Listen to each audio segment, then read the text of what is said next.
어린 왕자 1.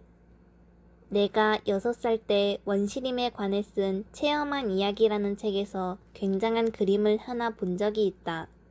그것은 보아뱀이 맹수를 삼키려는 그림이었다. 이 그림이 그걸 옮겨놓은 것이다. 그 책에는 이런 말이 있었다. 보아뱀은 먹이를 씹지 않고 통째로 삼킨다. 그러고는 꼼짝을 못하고 먹이가 소화되는 반년 동안 잠을 잔다. 그래서 나는 밀림에서 일어나는 여러 가지 일을 곰곰이 생각해 보았다. 그러고는 나도 색연필을 가지고 나의 첫 번째 그림을 완성했다. 이것이 내 첫 번째 그림이다. 나는 이 그림을 어른들에게 보이며 무섭지 않느냐고 물어보았다. 그러나 어른들은 모자 보고 놀라는 사람이 어디 있니? 하고 대답했다. 내 그림은 모자를 그린 것이 아니었다. 코끼리를 소화시키고 있는 보아뱀을 그린 것이었다. 그래서 나는 어른들이 알아볼 수 있도록 보아뱀의 속을 그렸다. 어른들에게는 언제나 설명을 해주어야 한다. 내 두 번째 그림은 이것이다.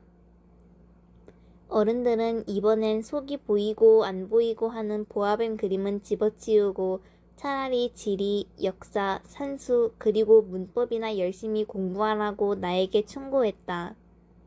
이리하여 나는 6살 때에 훌륭한 화가가 되겠다는 꿈을 포기해버렸다. 첫 번째와 두 번째 그림의 실패로 무척 낙심했던 것이다. 어른들은 혼자서는 아무것도 이해하지 못하는데 그럴 때마다 언제나 설명을 해주어야 하니 어린이로서는 피곤한 노릇이 아닐 수 없다. 그래서 나는 다른 직업을 택해 비행기 조종수를 배웠다. 그리고 전 세계를 닥치는 대로 날아다녔다. 지리학은 그런 내게 많은 도움이 되었다. 나는 한 번 슬쩍 보고도 중국과 애리조나를 구별할 수 있었다. 밤에 길을 잘못 들었을 때에 이러한 지식은 더욱 가치가 있다. 이렇게 생활하는 동안 나는 성실한 어른들을 많이 만났다. 오랜 세월을 이 어른들과 더불어 살며 아주 가까이 자세히 보아왔지만 그렇다고 해서 어른들에 대한 내 판단이 크게 달라지진 않았다. 나는 좀 총명해 보이는 사람을 만나면 늘 간직하고 다니는 내 첫 번째 그림을 보여주며 시험해 보았다. 정말 이해력이 있는 사람인지 알고 싶었기 때문이다. 그러나 대답은 언제나 그것은 모자로군요 였다. 그런 때에 보아뱀이니 원시림이니 별이니 하는 이야기는 그만두고 그들이 알아들을 수 있게 트럼프 놀이니 골프니 정치니 넥타이니 하는 이야기를 꺼냈다. 그러면 그들은 분별 있는 사람을 만나게 되었다며 매우 반가워했다. 2. 그래서 나는 비행기 사고로 사하라 사막에 불시착한 6년 전까지 서로 가슴을 터놓고 이야기를 나눌 만한 상대도 없이 혼자서 지내왔다. 그때 비행기 엔진이 고장났었다. 나는 정비사도 승객도 태우지 않았기 때문에 혼자서 어려운 소리를 해내야만 했다. 나에게는 생사가 걸린 문제였다. 겨우 일주일 동안 마실 물밖에 없었으니까. 그리하여 나는 첫날 밤을 사람이 사는 곳에서 수만리나 떨어진 모래밭에서 지냈다. 넓은 바다 한가운데서 뗏목을 타고 방황하는 난파선의 선원보다 더 외로운 신세였다. 그러니 해가 뜰 무렵 이런 이상한 작은 목소리를 듣고 눈을 떴을 때 내가 얼마나 놀랐을지는 누구나 상상할 수 있을 것이다. 아저씨, 나 양 한 마리만 그려줘요. 뭐라고? 양 한 마리만 그려줘요.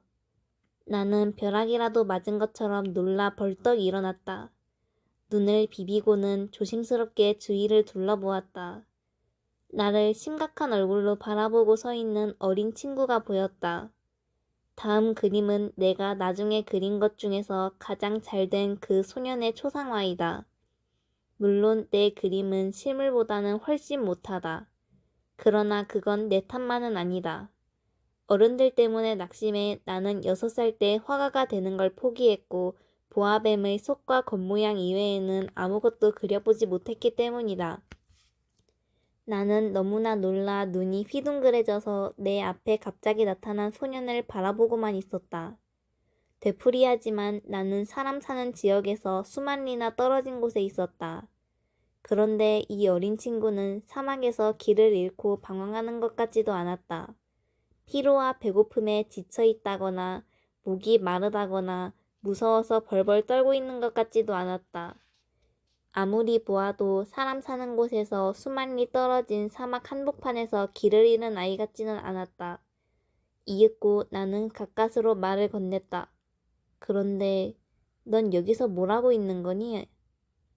그러자 그 애는 아주 중요한 것을 말하듯 가만히 같은 말을 되뇌었다. 아저씨, 나 양 한 마리만 그려줘요. 너무도 이상한 일을 당하면 감히 그것을 거역하기 어려운 법이다.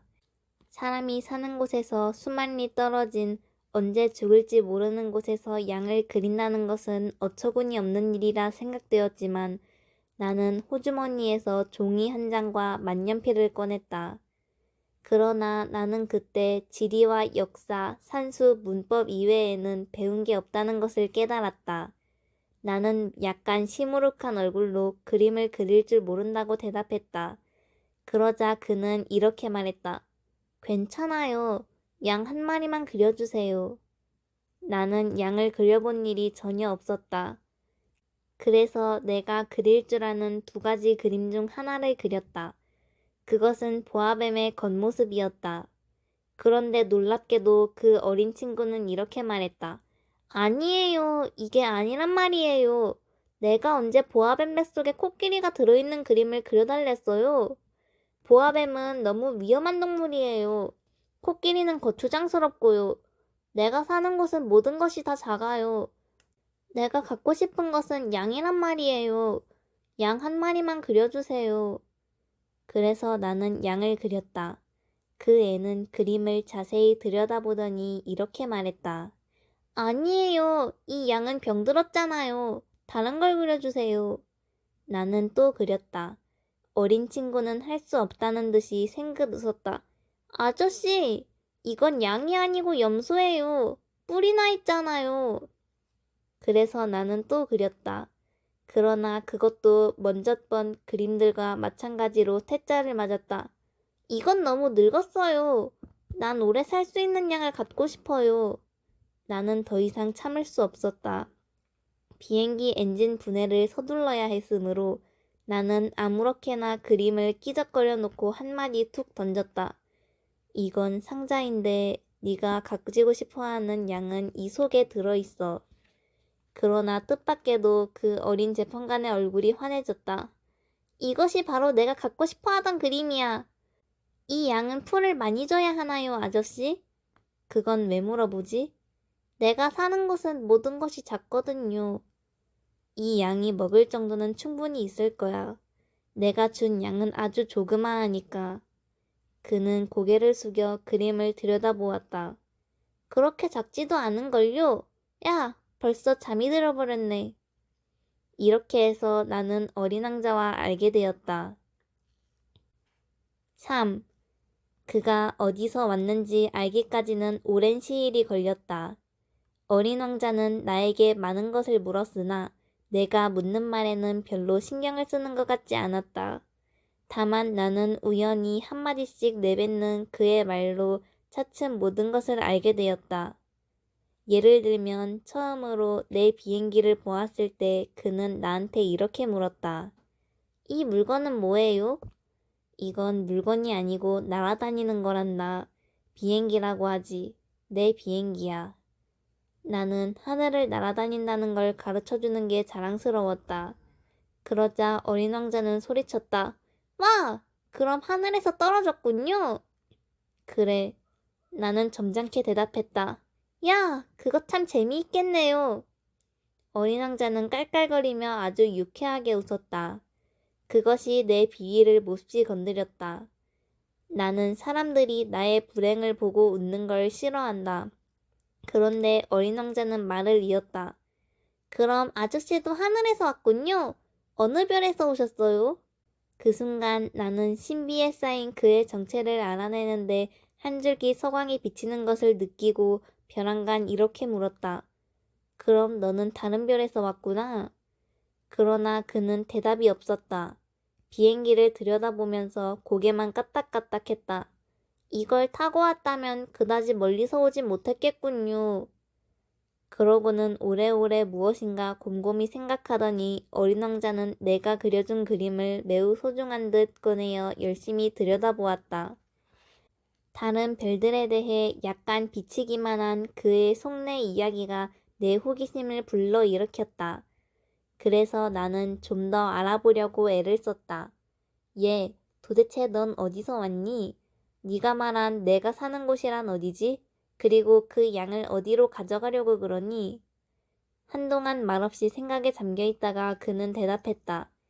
아저씨가 그려준 상자 말이에요. 밤이면 그게 양의 집이 될 테니까 참 다행이에요. 그렇고 말고, 그리고 네가 얌전하게 굴면 낮 동안 양을 메어둘 끈을 주지. 말뚝도 주고. 그러나 이 제안에 어린 왕자는 충격을 받은 듯했다. 양을 메어두다니 참 괴상한 생각이군요. 하지만 메어두지 않으면 아무데나 가버리고 길을 잃을 게 아니냐? 어린 왕자는 깔깔 웃었다. 아니, 가긴 어디로 가요? 아무데나, 곧장 앞으로 가지. 그러자 어린 왕자는 정색을 하고 말했다. 괜찮아요. 내가 사는 곳은 아주 작으니까요. 그러고는 약간 서글픈 생각이 들었는지 덧붙여 말했다. 앞으로 곧장 가봤자 그리 멀리 갈 수도 없어요. 4. 이렇게 해서 나는 또 한 가지 중요한 사실을 알게 되었다. 어린 왕자의 별이 집채만한 크기의 작은 별이라는 사실을 말이다. 그러나 나는 그 사실을 별로 이상하게 생각하지는 않았다. 나는 지구니 목성, 화성, 금성이니 하는 이름이 붙은 큰 떠돌이별들 외에도 많은 별들이 있고 또 망원경으로 보기 힘들 만큼 아주 작은 별들도 무수히 많다는 사실을 잘 알고 있었다. 천문학자는 이런 별들을 발견하면 이름 대신 번호를 붙여준다. 예를 들면 작은 떠돌이별 325라고 부르는 것이다. 나는 어린 왕자가 살던 별이 작은 떠돌이별 B612라고 생각하는데 거기에는 그럴 만한 이유가 있다. 이 작은 떠돌이별은 1909년에 터키의 천문학자가 망원경으로 한번 보았을 뿐이다. 이 천문학자는 그때 국제천문학회의에서 자기가 발견한 별에 대해서 당당하게 증명했다. 그러나 그가 입은 터키 옷 때문에 아무도 그의 말을 믿으려 하지 않았다. 어른들이란 모두 이런 식이다. 그러나 작은 떠돌이별 B612의 명성을 위해서는 다행스럽게도 터키의 독재자가 국민들에게 유럽식 옷인 양복을 입지 않으면 사형에 처하겠다고 명했다. 그래서 이 천문학자는 1920년에 아주 멋있는 양복을 입고 그 작은 떠돌이별에 대해 다시 증명을 했다. 그러자 이번에는 모두 그의 말을 믿었다. 내가 작은 떠돌이별 B612에 대해서 이렇게 자세히 이야기하고 그 번호까지 쓰는 것은 어른들 때문이다. 어른들은 숫자를 좋아한다. 새로 사귄 친구 이야기를 하면 어른들은 가장 중요한 것은 도무지 묻지 않는다. 그들은 그의 목소리는 어떠니? 어떤 노래를 제일 좋아하지? 나비채집도 하니? 하고 묻는 일은 없고 그 애는 몇 살이지? 형제는 몇이나 있니?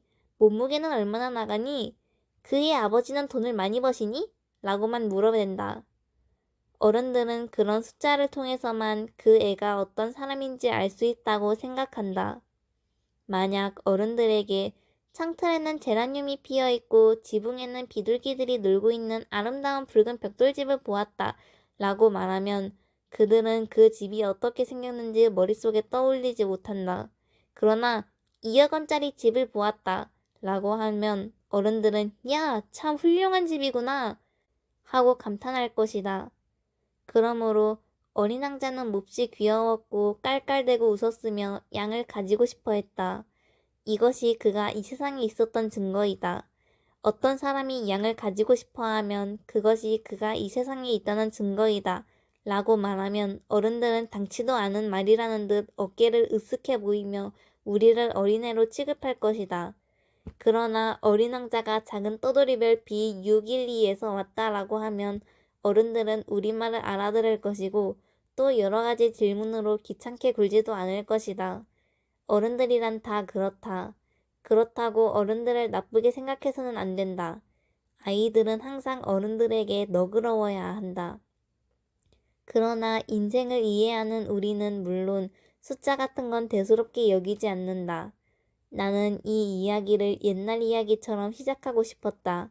이런 식으로 말이다. 옛날 옛적에 자기보다 좀 더 클까 말까한 별에 어린 왕자가 살고 있었다. 그 왕자는 친구가 그리웠다. 그래서 인생을 이해하는 사람들에게는 이것이 훨씬 더 진실한 느낌으로 다가갈 것이다. 나는 사람들이 이 책을 아무렇게나 읽어버리는 것을 바라지 않는다. 이 추억을 이야기하자니 깊은 슬픔이 밀려온다. 내 친구가 양을 가지고 떠난 지 벌써 6해가 지났다. 지금 여기에다 그의 모습을 묘사하려 애쓰는 것은 그 친구를 잊어버리지 않기 위해서이다. 친구를 잊는다는 건 슬픈 일이다. 누구나 친구를 갖는 건 아니다. 만일 내가 그 친구를 잊는다면 나도 숫자밖에는 흥미가 없는 어른들처럼 될지도 모른다. 내가 그림 물감 상자와 연필을 산 것도 이 때문이다. 6살 적에 속이 들여다보이거나 안 보이는 보아뱀밖에 그려본 일이 없는 내가 이 나이에 그림을 다시 시작하는 것은 쉽지 않은 결정이다. 물론 할 수 있는 대로 비슷한 초상을 그려보기는 하겠다. 그러나 꼭 성공하리라고는 생각하지 않는다. 이 그림은 괜찮은데 저 그림은 근사하지 않다. 키도 조금씩 다르다. 여기는 어린 왕자가 너무 크고 저기는 너무 작다. 또 옷 빛깔에 대해서도 망설여진다. 그래서 이렇게 저렇게 그럭저럭 더듬거려 본다. 어쩌면 나는 더 중요한 어떤 부분을 잘못 그릴지도 모른다. 하지만 그것은 용서를 해주어야 한다. 내 친구는 도무지 설명을 해주지 않았기 때문이다. 아마 나도 자기와 같다고 생각한 모양이다. 그러나 나는 불행히도 상자 속에 든 양을 꿰뚫어 보지는 못한다. 아마 나도 어른이 된 모양이다. 나도 나이를 먹었으니까. 5. 날이 지남에 따라 나는 어린 왕자의 별이 어떤 곳인지, 왜 그곳을 떠나 여행을 하게 되었는지 등에 대해서 조금씩 알게 되었다. 어린 왕자가 무언가를 곰곰이 생각하는 도중에 우연히 하는 말을 통해서였다. 사흘째 되던 날 바오밥 나무의 비극을 알게 된 것도 이런 식이었다. 이번에도 양 덕택이었다.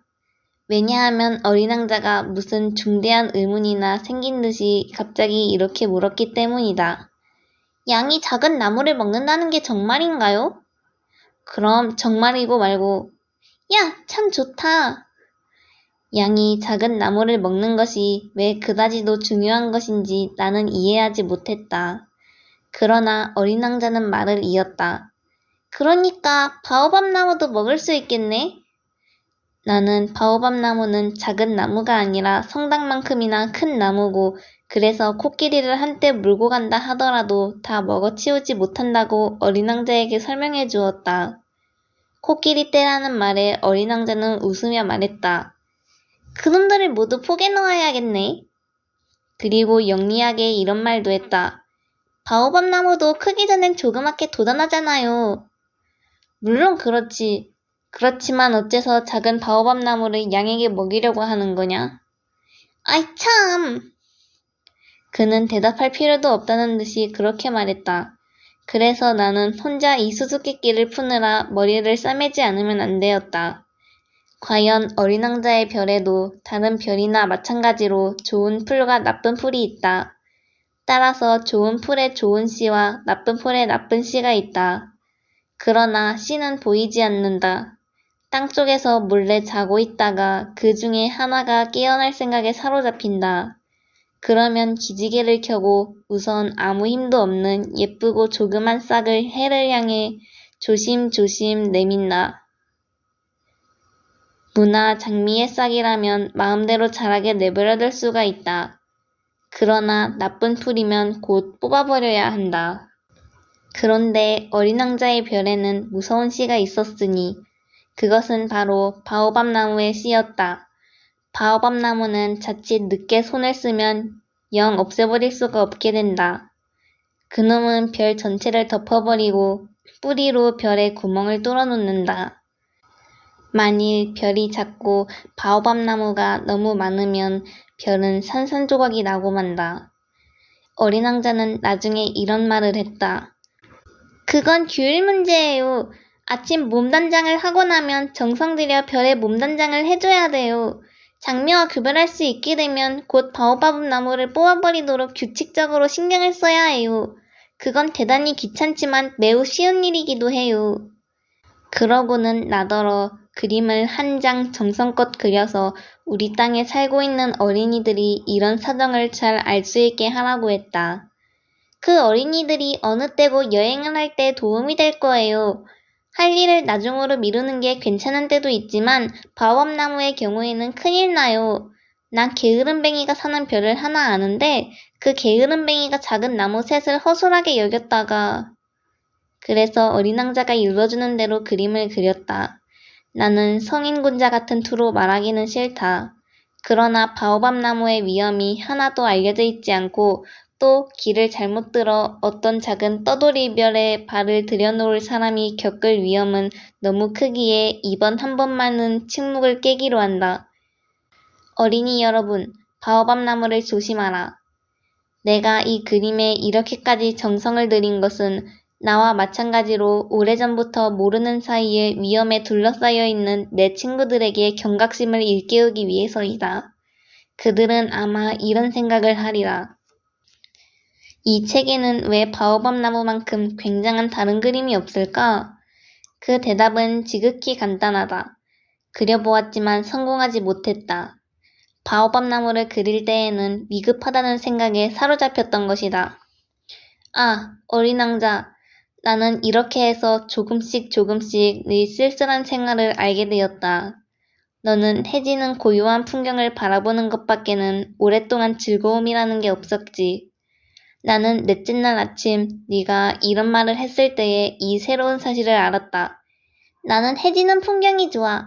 우리 해지는 광경을 보러 가요. 그렇지만 기다려야 한단다. 뭘 기다려요? 어린 왕자가 물었다. 해가 지길 기다려야 한단 말이야. 너는 처음에는 몹시 놀라는 눈치더니 곧 너 자신의 말이 우스운 듯 웃음을 터뜨렸지. 너는 이런 말도 했었지. 난 아직도 우리 집에 있는 줄 알았어요. 과연 그렇다. 누구나 다 알다시피 미국이 정오인 때에 프랑스에서는 해가 진다. 해지는 것을 보려면 1분 안에 프랑스에 갈 수만 있으면 되는 것이다. 그런데 불행히도 프랑스는 너무 멀리 떨어져 있다. 그러나 그 조그마한 너의 별에서는 의자를 몇 발짝만 물려놓으면 그만이었지. 그래서 네가 보고 싶을 때마다 해지는 모습을 구경할 수가 있었지. 하루는 해가 지는 걸 44번이나 구경했어요. 그리고 조금 있다가 다시 말을 이었다. 아저씨, 대개 사람들은 몹시 쓸쓸할 때 해지는 풍경을 좋아하지요. 그럼 44번이나 구경하던 그때 넌 그렇게도 쓸쓸하더냐? 그러나 어린 왕자는 아무런 대답이 없었다. 7. 닷새째 되던 날 역시 양의 덕택으로 어린 왕자의 비밀을 또 한 가지 알게 되었다. 그는 오랫동안 속으로 생각해온 문제인 듯 밑도 끝도 없이 갑자기 이렇게 물었다. 양이 작은 나무를 먹으면 꽃도 먹을 테죠? 양은 닥치는 대로 무엇이든지 먹는단다. 나는 대답했다. 가시가 있는 꽃도 먹어요? 그럼 가시 있는 꽃도 먹고 말고. 그럼 가시는 무슨 소용이 있어요? 그건 나도 모르는 일이었다. 그때는 엔진에 꽉 조여있는 나사를 빼보려고 한참 애쓰던 중이었다. 비행기 고장이 아주 심각하다는 생각이 들기 시작했고 또 물이 얼마 남지 않아서 최악의 경우에 대한 우려가 있었기에 나는 무척 불안했다. 가시가 무슨 소용이 있어요? 어린 왕자는 한 번 물으면 결코 그대로 지나치는 일이 없었다. 나는 나사 때문에 약이 오른 판이라 아무렇게나 대답했다. 가시는 아무 소용도 없어. 꽃들이 공연히 심술을 부리는 거지. 그래요? 잠깐 동안 침묵이 흘렀다. 이윽고 어린 왕자는 원망스러운 듯이 이런 말을 툭 던졌다. 나는 아저씨 말을 믿지 않아요. 꽃들은 연약하고 순진해요. 꽃들은 자기들이 할 수 있는 한 안전책을 쓰는 거예요. 가시가 있으니까 저희들이 아주 무서운 존재이기나 한 것처럼 생각하고 있는 거라고요. 나는 아무 대답도 하지 않았다. 그때 나는 이런 생각을 하던 중이었다. 요놈의 나사가 꼼짝을 안 하면 망치로 두들겨 깨버려야지. 어린 왕자는 다시 내 생각을 흔들어 놓았다. 아저씨는 정말로 그렇게 생각하고 있어요? 꽃들이... 아니다, 아니야. 난 그저 아무 생각 없이 되는 대로 대답한 거야. 나는 지금 중대한 일 때문에 정신이 없거든. 그는 어이가 없다는 듯 나를 쳐다보았다. 중대한 일! 어린 왕자는 손에는 망치를 들고 손가락은 시커먼 기름투성이를 해가지고 그에게는 흉측하게 보이는 물체 위로 몸을 굽히고 있는 나를 바라보았다. 아저씨는 어른 같은 말만 하는군요. 그 말을 듣고 나는 좀 부끄러웠다. 어린 왕자는 이어 말했다. 아저씨는 모든 것을 혼동하고 있어요.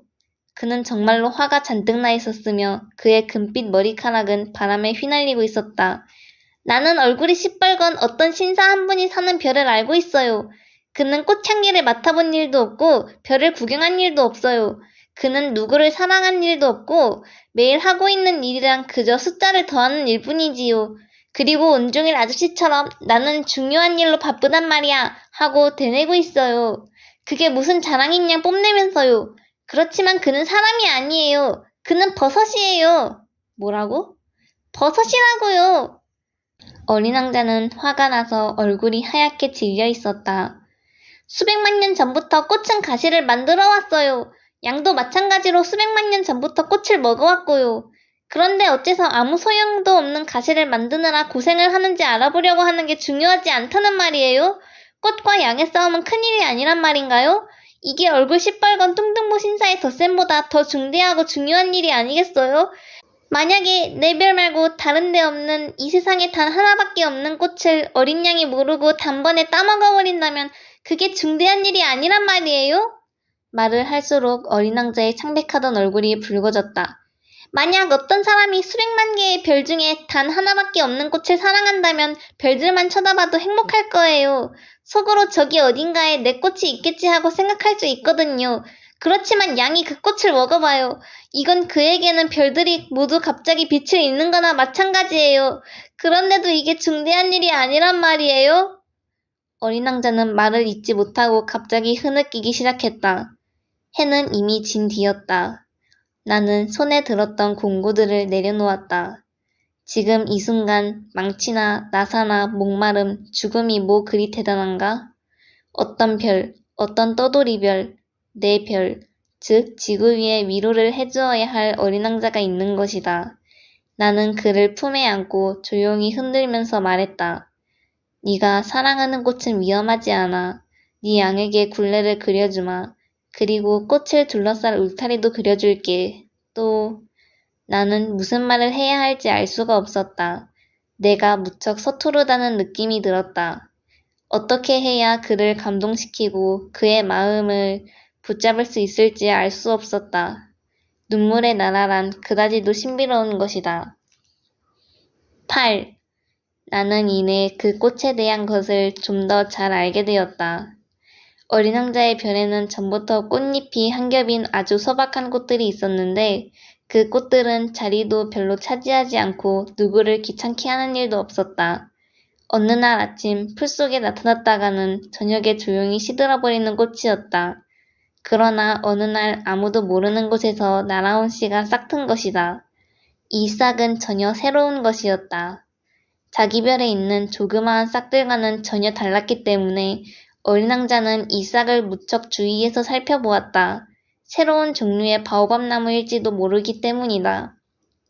그런데 그 싹은 조그만 나무가 되더니 이내 자라기를 멈추고 꽃을 피울 준비를 하기 시작했다.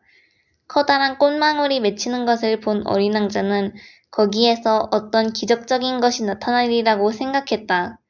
그러나 꽃은 초록빛 방에 숨어 언제까지고 아름다워질 준비만 하고 있었다.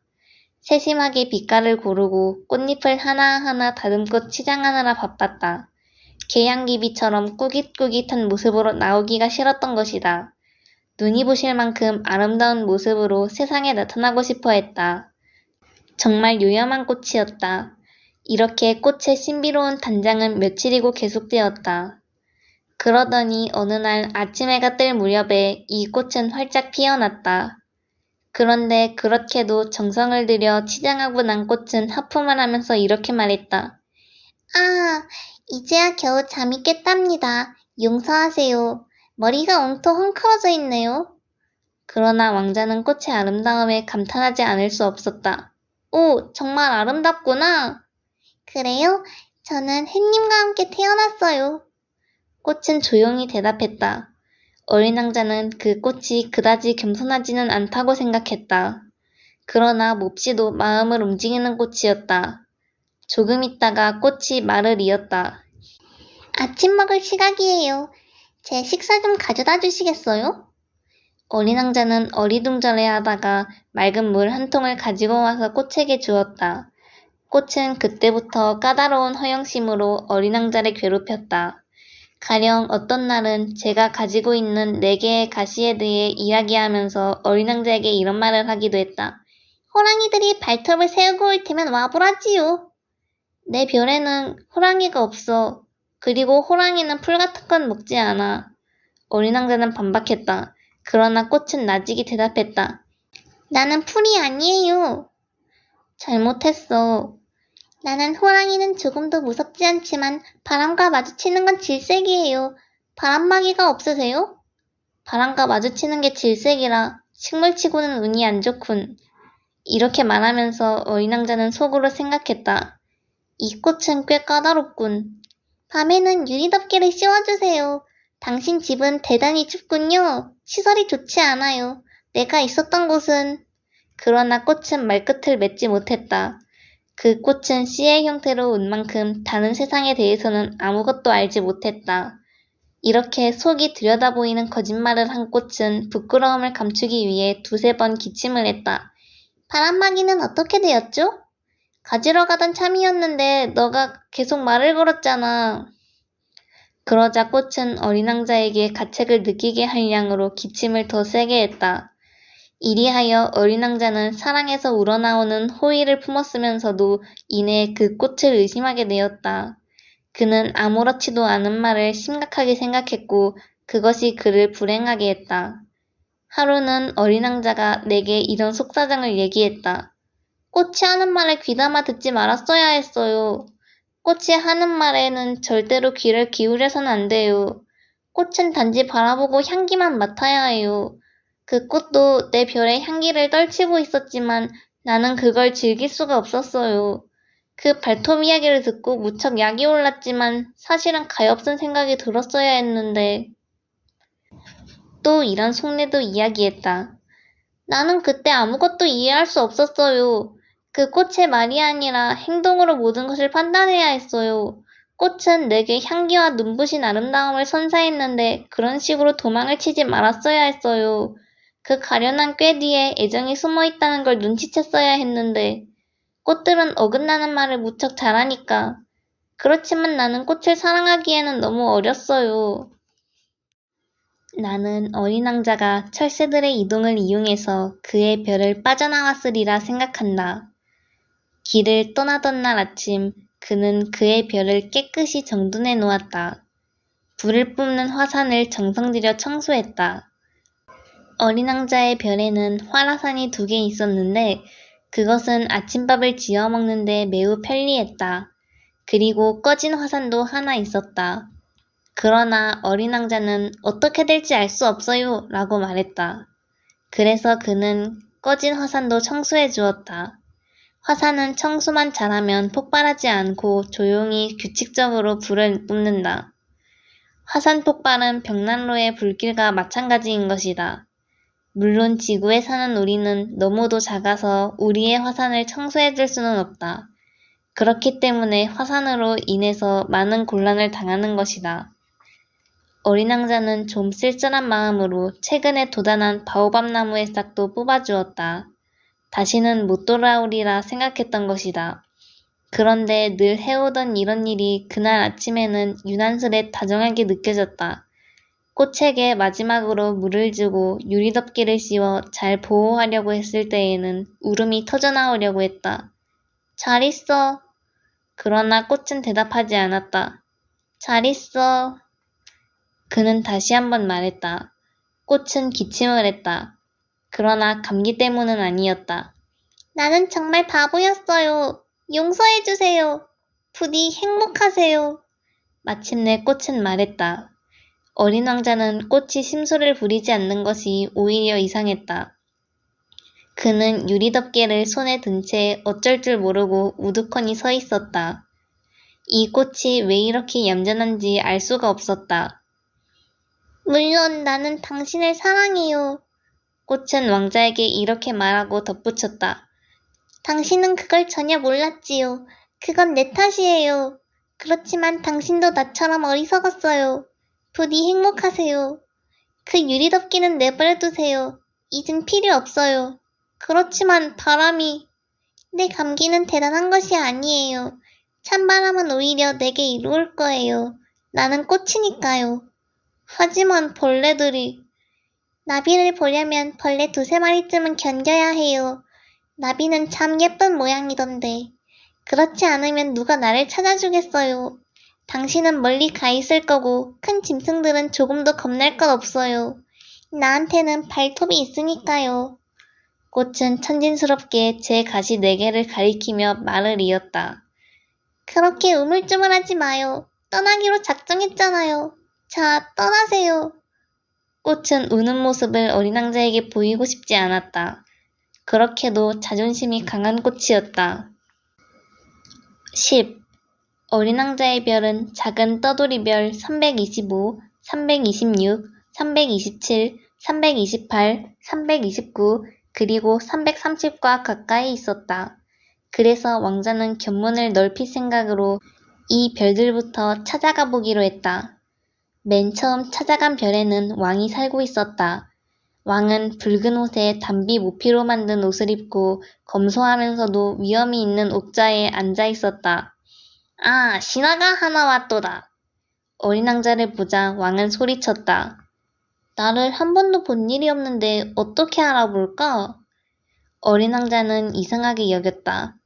왕에게는 세상이 아주 간단하다는 것을 어린 왕자는 몰랐던 것이다. 왕에게는 모든 사람이 신하인 것이다. 좀 더 자세히 보게 이리 가까이 오라. 왕은 왕노릇을 하게 된 것이 몹시도 자랑스러워서 말했다. 어린 왕자는 앉을 자리를 찾아보았으나 별 전체가 그 으리으리한 단비 모피옷으로 덮여 있었다. 그래서 왕자는 서 있을 수밖에 없었다. 왕자는 피곤하여 하품이 나왔다. 어전에서 하품을 하는 것은 예의에 벗어나노라. 짐은 하품하는 것을 그마노라. 왕이 말했다. 하품을 안 할 수가 없습니다. 머나먼 여행을 했고 또 잠을 못 자서요. 어린 왕자는 당황해서 이렇게 대답했다. 그러면 하품하기를 명하노라. 짐은 몇 해째 하품하는 사람을 보지 못했노라. 자, 또 하품을 하라. 명령이도다. 그러시니 겁이 나서 하품을 더는 할 수가 없습니다. 어린 왕자는 얼굴을 붉히며 말했다. 그러면 짐은 내게 명하노니 하품을 하기도 하고. 왕은 성급히 몇 마디 중얼거렸다. 심기가 상한 듯했다. 왕은 무엇보다 자기 권위가 존중되기를 원했다. 그는 불복종을 용납하지 않았다. 그는 전권을 행사하는 군주였다. 그러나 그는 매우 착했기 때문에 이치에 맞는 명령을 내리는 것이었다. 왕은 이러한 예를 들곤 했다. 만약에 짐이 어떤 장군더러 물새로 변하라고 명령했는데 장군이 그 명령에 복종하지 않는다면 그것은 장군의 잘못이 아니라 짐의 잘못일 것이로다. 앉아도 괜찮을까요? 어린 왕자는 조심조심 물었다. 내게 앉기를 명하노라. 이렇게 대답하며 왕은 단비 모피 옷에 한 자락을 점잖게 끌어올렸다. 그러나 어린 왕자는 이상한 생각이 들었다. 이 별은 아주 조그마한데 대체 이 왕은 무엇을 다스릴 수 있을까? 전하, 한 말씀 여쭈어 볼 것이 있는데요. 짐은 내게 질문하기를 명하노라. 왕은 급히 말을 받았다. 전하께서는 무엇을 다스리십니까? 모든 것을 다스리노라. 왕은 아주 간단히 대답했다. 모든 것을요? 왕은 손을 약간 들어 자기 별과 다른 별들과 떠돌이 별들을 가리켰다. 그 모든 것을요? 어린 왕자가 물었다.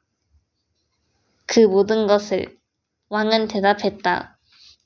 왜냐하면 그는 전제 군주일 뿐 아니라 또한 전 우주의 왕이었던 것이다.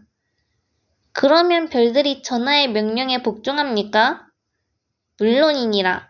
짐은 불복종을 용납치 아니하노라.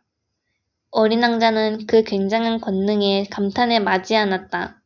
자기에게도 그런 권능이 있다면 의자를 뒤로 물릴 필요도 없이 해지는 광경을 하루 44번뿐 아니라 72번까지라도, 아니 200번까지라도 구경할 수 있었을 게 아닌가.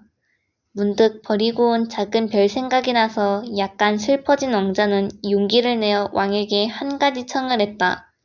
저는 해지는 광경을 보고 싶습니다. 제발 해가 지도록 명령을 내려주십시오. 만약에 짐이 어떤 장군더러 나비처럼 이곳저곳으로 날아다니라거나 혹은 기곡을 쓰라거나 물새로 변하라고 명령했는데 장군이 그 명령을 이행하지 않는다면 장군과 짐 둘 중에 누구 잘못이겠는가? 왕이 물었다. 전하의 잘못일 것입니다. 어린 왕자는 당돌하게 대답했다. 옳도다. 누구에게든 그들이 할 수 있는 것을 요구해야 하느니 권위는 우선 합리적이어야 하느니라. 만약에 네가 네 백성에게 바닷속으로 빠지라고 명령하면 그들은 모반을 일으킬 것이니라. 짐이 복종을 요구할 권리가 있음은 짐의 명령이 이치에 맞는 까닭이로다. 그러면 해가 지게 해주십사 한 것은요? 한번 물어본 것은 잊어버리는 일이 없는 어린 왕자는 이렇게 일깨웠다. 너는 해지는 것을 구경하리로다. 짐은 명령을 내리겠노라. 그러나 짐이 다스리는 방식에 따라 조건이 갖추어지기를 기다리겠노라. 언제쯤 그 조건이 갖추어지겠습니까? 왕은 우선 커다란 달력을 쳐다보고 나서 대답했다. 그것은 오늘 저녁 7시 40분경에 올 것이다. 짐의 명령이 얼마나 잘 이행되는지 너는 보리로다. 어린 왕자는 하품을 했다. 그는 해지는 광경을 구경 못하게 된 것이 섭섭했다. 그리고 벌써 좀 심심해졌다. 저는 여기서 아무것도 할 일이 없으니 그만 떠나겠습니다. 신하를 가지게 된 것이 몹시도 자랑스럽던 왕이 대답했다. 가지 말라. 짐은 너를 대신으로 삼으리라. 무슨 대신이요? 사법 대신이로다. 그렇지만 판결을 받은 사람이 아무도 없는데요. 알 수 없는 일이니라. 짐은 아직 나라를 순시한 일이 없노라. 짐은 매우 늙었고 수레를 타고 다닐 자리도 없으며 그렇다고 걸어다니면 피곤해지노라. 오, 그렇지만 저는 벌써 다 보았습니다. 허리를 굽혀 별 저쪽을 다시 한번 둘러보며 왕자는 말했다. 저쪽에는 아무도 없습니다. 그러면 너 자신을 재판할 수 있지 않느냐? 그것은 가장 어려운 일이로다. 남을 판단하기보다 자기 자신을 판단하는 것이 훨씬 더 어려우니라. 네가 네 자신을 공정하게 재판할 수 있으면 너는 참으로 지혜로운 사람인 까닭이니라. 저는 아무 데서라도 저 자신을 재판할 수 있습니다. 여기서 살 필요는 없습니다. 짐의 별 어딘가에 늙은 쥐 한 마리가 있는 듯 하도다. 밤에 그 쥐 다니는 소리가 들리는도다. 너는 그 늙은 쥐를 재판할 수 있으리라. 그 쥐를 이따금씩 사형에 처하라. 그러면 그 생명이 네 재판에 달려있으리라. 그러나 매번 특사를 내려 그를 살려두도록 하라. 한 마리밖에 없는 까닭이니라. 저는 누구에게도 사형 선고를 내리기는 싫습니다. 그러니 가야겠습니다. 아니로다. 어린 왕자는 떠날 준비를 마쳤지만 나이 많은 왕의 마음을 섭섭하게 하고 싶지는 않았다. 전하의 명령이 조금도 어김없이 이행되기를 원하신다면 이치에 맞는 명령을 제게 내리시면 되지 않습니까? 가령 1분 안에 떠나라고 명령하실 수 있을 것입니다. 조건이 갖춰진 것 같이 생각되는데요. 왕이 아무 대답도 없었으므로 어린 왕자는 좀 망설이다가 한숨을 쉬며 길을 떠났다. 그러자 왕은 급히 소리쳤다. 짐은 너를 대사로 임명하노라. 왕은 여전히 위험을 잔뜩 부렸다. 어린 왕자는 길을 가며 어른들은 참 이상하다고 생각했다. 10일. 두 번째로 찾아간 별에는 허영쟁이가 살고 있었다. 아, 나의 숭배자가 하나 찾아오는구나. 허영쟁이는 어린 왕자를 보자마자 멀리서부터 소리쳤다. 허영쟁이에게는 다른 사람이 모두 자신의 숭배자로 보이는 것이다. 안녕하세요. 참 이상한 모자를 쓰고 계시군요. 어린 왕자가 말했다. 담례를 하기 위해서지. 사람들이 내게 갈채를 보낼 때 담례하기 위한 것이야. 그런데 불행히도 아무도 이리로 지나가는 사람이 없단 말이야. 그래요? 어린 왕자는 그가 무슨 말을 하는지 알 수 없었다. 손뼉을 쳐. 허영쟁이가 말했다. 어린 왕자가 손뼉을 치니 허영쟁이는 모자를 쳐들며 공손히 답례를 했다. 왕을 방문했을 때보다 훨씬 재미있는걸? 어린 왕자는 이렇게 중얼거렸다. 그리고 다시 박수를 쳤다. 그러자 허영쟁이는 다시 모자를 들며 답례를 했다. 5분쯤 이렇게 하고 나니 어린 왕자는 이 장난에 흥미를 잃었다. 그런데 모자가 떨어지게 하려면 어떻게 하면 돼요? 그러나 허영쟁이는 그 말을 알아듣지 못했다. 허영쟁이들은 칭찬 외에는 아무것도 귀에 들어오지 않는 법이다. 너는 정말로 나를 숭배하니? 그는 어린 왕자에게 물었다. 숭배한다는 게 무슨 말이에요? 숭배한다는 것은 내가 이 별에서 가장 잘생기고 옷을 잘 입고 제일 돈이 많고 제일 똑똑하다는 걸 인정하는 것이지. 그렇지만 이 별에는 아저씨 혼자밖에 없잖아요. 부탁해. 좌우간 나를 숭배해다오. 아저씨를 숭배해요. 그렇지만 그게 아저씨한테 무슨 소용이 있어요? 어린 왕자는 어깨를 약간 들먹이며 말했다. 그리고 그 별을 떠났다. 어린 왕자는 길을 가면서 어른들은 정말 이상하다고 생각할 뿐이었다. 12. 그 다음 별에는 주정뱅이가 살고 있었다. 이 별에는 아주 잠깐밖에 머물지 않았으나 어린 왕자의 마음은 우울해졌다. 아저씨, 거기서 뭘 하세요? 빈병 한 무더기와 술이 가득 찬 병 한 무더기를 앞에 두고 우두커니 앉아있는 주정뱅이를 보고 어린 왕자는 물었다. 술을 마시고 있지.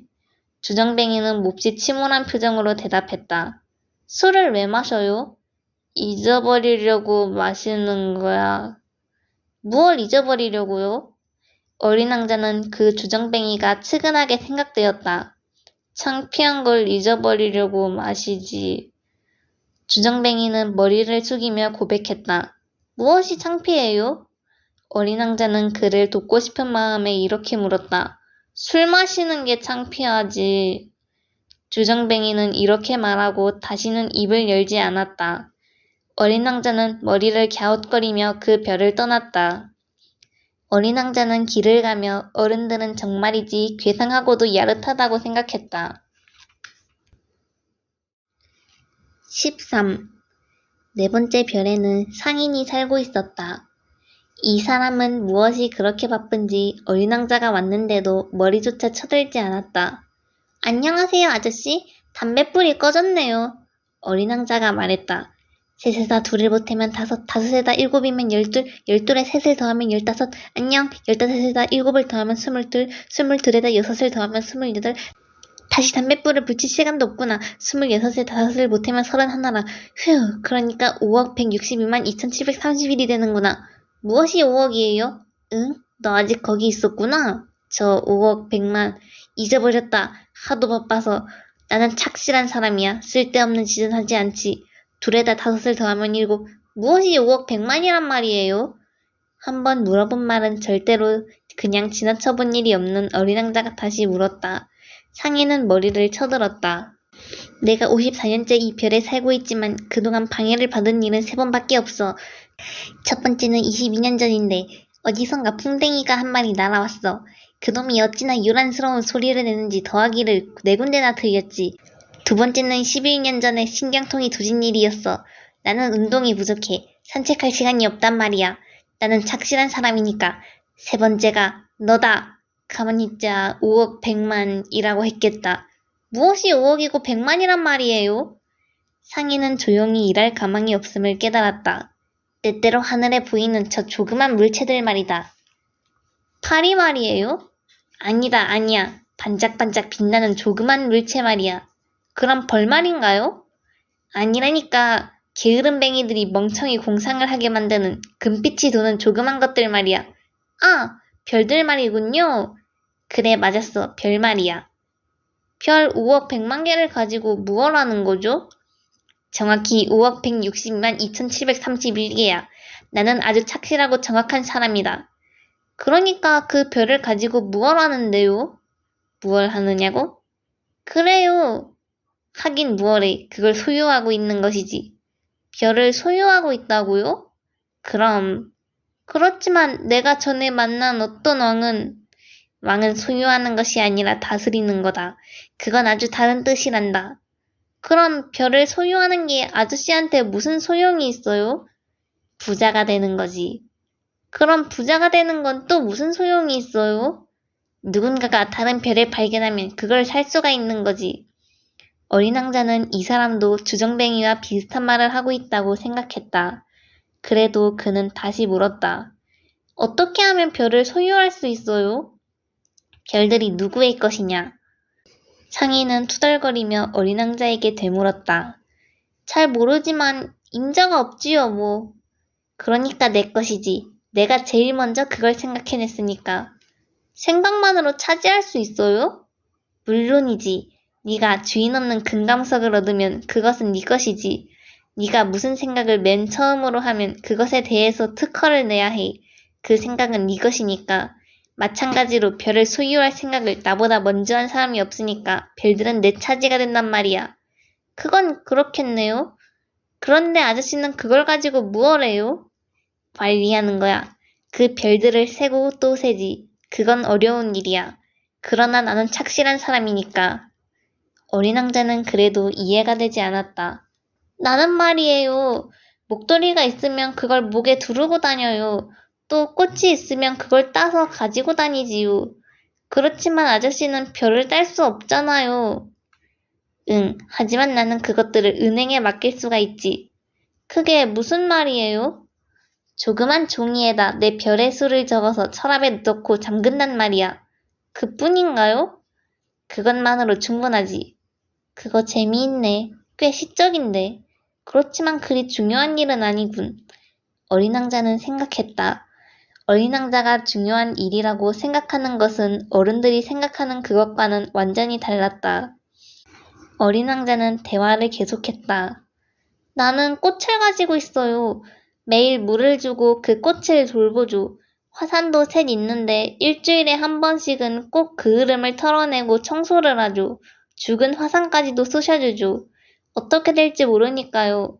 화산하고 꽃을 가지고 있는 나는 그들에게 조금은 도움을 줘요. 그렇지만 아저씨는 별들에게 아무 쓸모가 없어요. 상인은 입을 열었으나 대답할 말을 찾아내지 못했다.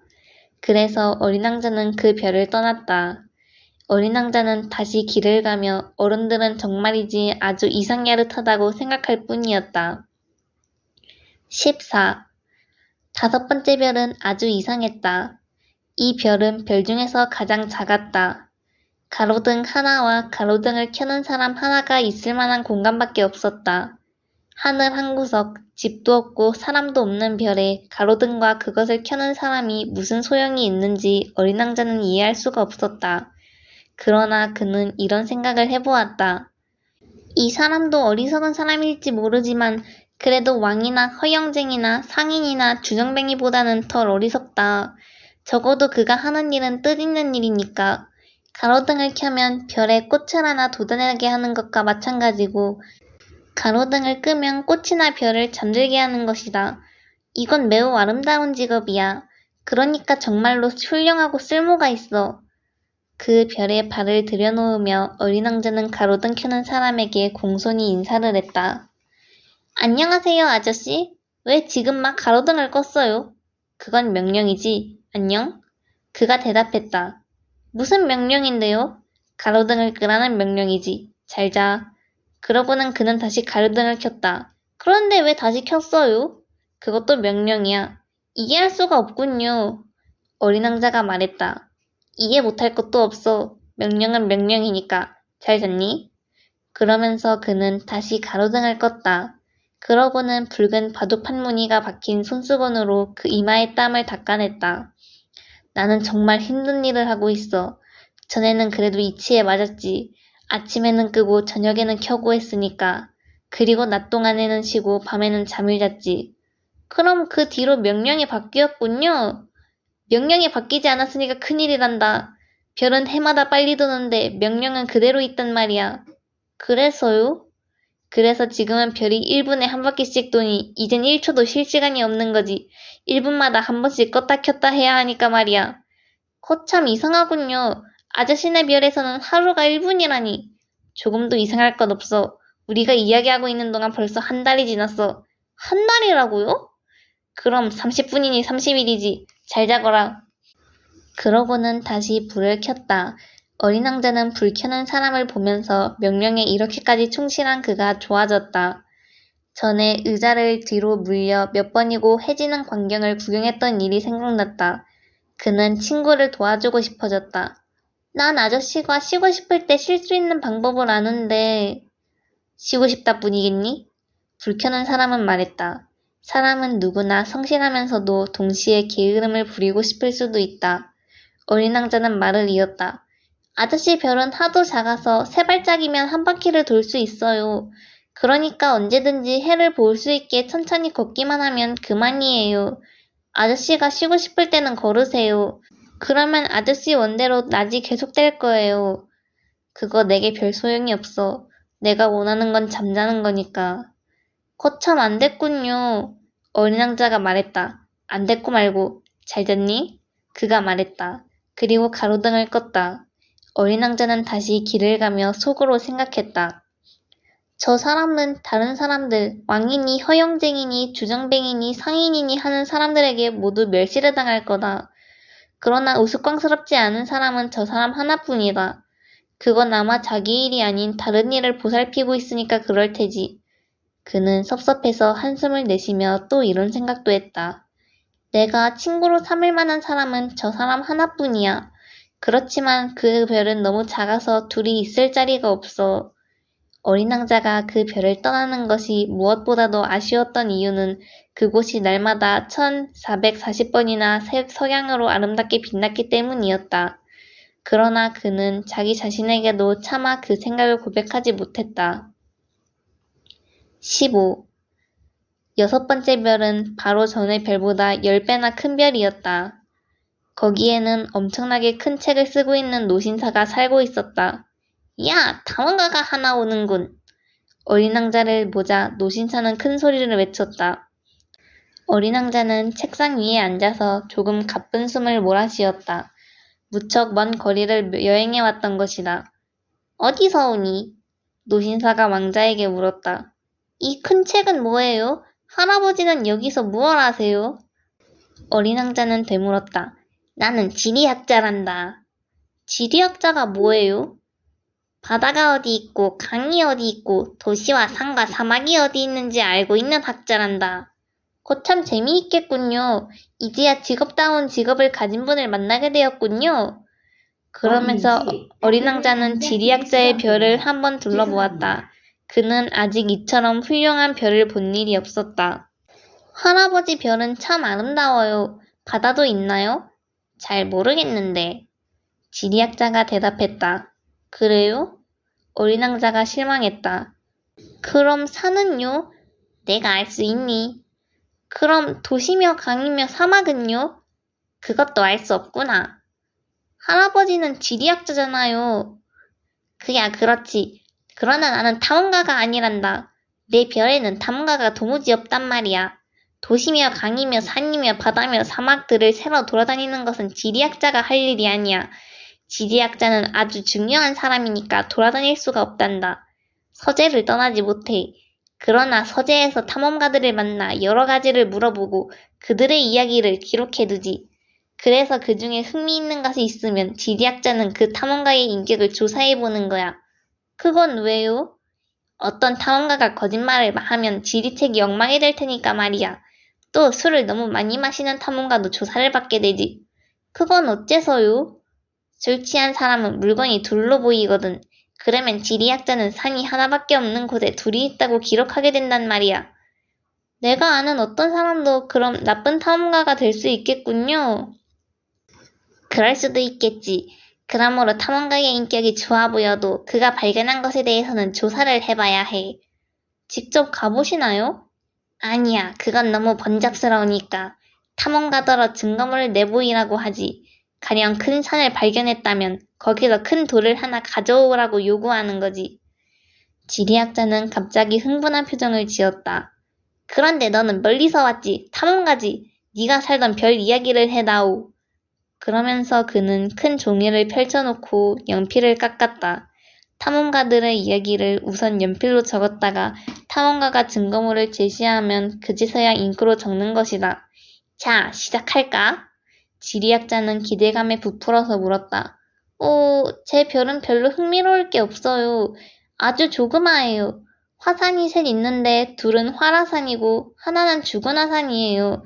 그렇지만 죽은 화산도 언제 어떻게 될지 알 수 없어요. 어떻게 될지 알 수 없지. 꽃도 하나 있습니다. 우리는 꽃은 기록하지 않아. 그건 어째서요? 제일 예쁜 건데요. 꽃들은 덧없는 것이니까. 덧없다는 게 무슨 뜻이에요? 지리책은 모든 책 중에서 가장 귀중한 책이야. 그것은 절대로 이 시대에 뒤떨어지는 일이 없어. 산이 자리를 바꾸는 건 아주 드문 일이고 큰 바다의 물이 말라버리는 것도 역시 드문 일이지. 우리는 변치 않는 것만 기록한단다. 그렇지만 죽은 화산도 다시 불을 뿜을 수 있어요. 어린 왕자가 말을 가로막았다. 그런데 덧없다는 건 무슨 뜻이에요? 화산이 꺼졌건 불을 뿜건 우리에겐 마찬가지다. 우리에겐 중요한 것은 산이야. 그것은 변하지 않으니까. 그런데 덧없다는 건 무슨 말이에요? 한번 물어본 것은 절대 그냥 지나쳐버리는 일이 없는 어린 왕자는 연거푸 물었다. 그것은 오래지 않아 사라질 염려가 있는 것이란 말이지. 제 꽃이 오래지 않아 사라질 염려가 있다고요? 아무렴. 내 꽃은 덧없다. 내 꽃이 세상에 대항하여 자신을 보호할 수 있는 것은 오직 4개의 가시뿐인데 그런 꽃을 별에 혼자 내버려 두고 왔으니. 어린 왕자는 처음으로 별을 떠나온 것을 후회했다. 그러나 그는 다시 용기를 냈다. 할아버지는 제가 어딜 가보았으면 좋겠어요? 지구에 가보았으면 한다. 그 별은 평판이 좋으니까. 이리하여 어린 왕자는 제꽃 생각을 하면서 길을 떠났다. 16. 7번째로 방문한 별은 지구였다. 지구는 보통 별이 아니었다.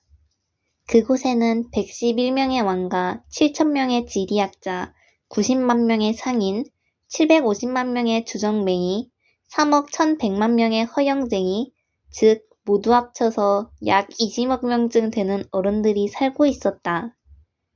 전기를 발명하기 전까지는 6대주 전체를 통틀어 46만 2,511명이라는 엄청난 수의 가로등 켜는 사람을 두어야 했다는 말을 하면 지구의 넓이가 얼마만큼이나 되는지 짐작이 갈 것이다.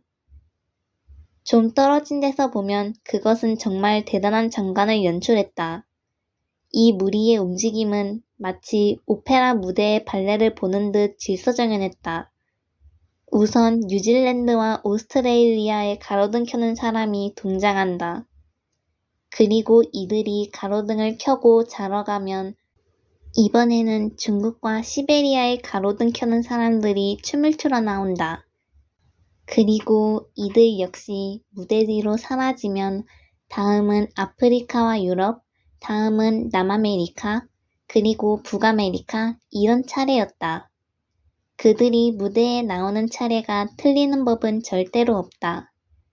그것은 정말 장엄한 광경이었다. 다만 북극에 하나밖에 없는 가로등 켜는 사람과 남극에 하나밖에 없는 가로등 켜는 사람만이 한가롭고 마음 편한 생활을 하고 있었으니 그들은 1년에 2번만 가로등을 켰다. 17. 재치를 부리려다 보면 좀 거짓말을 하게 되는 수가 있다.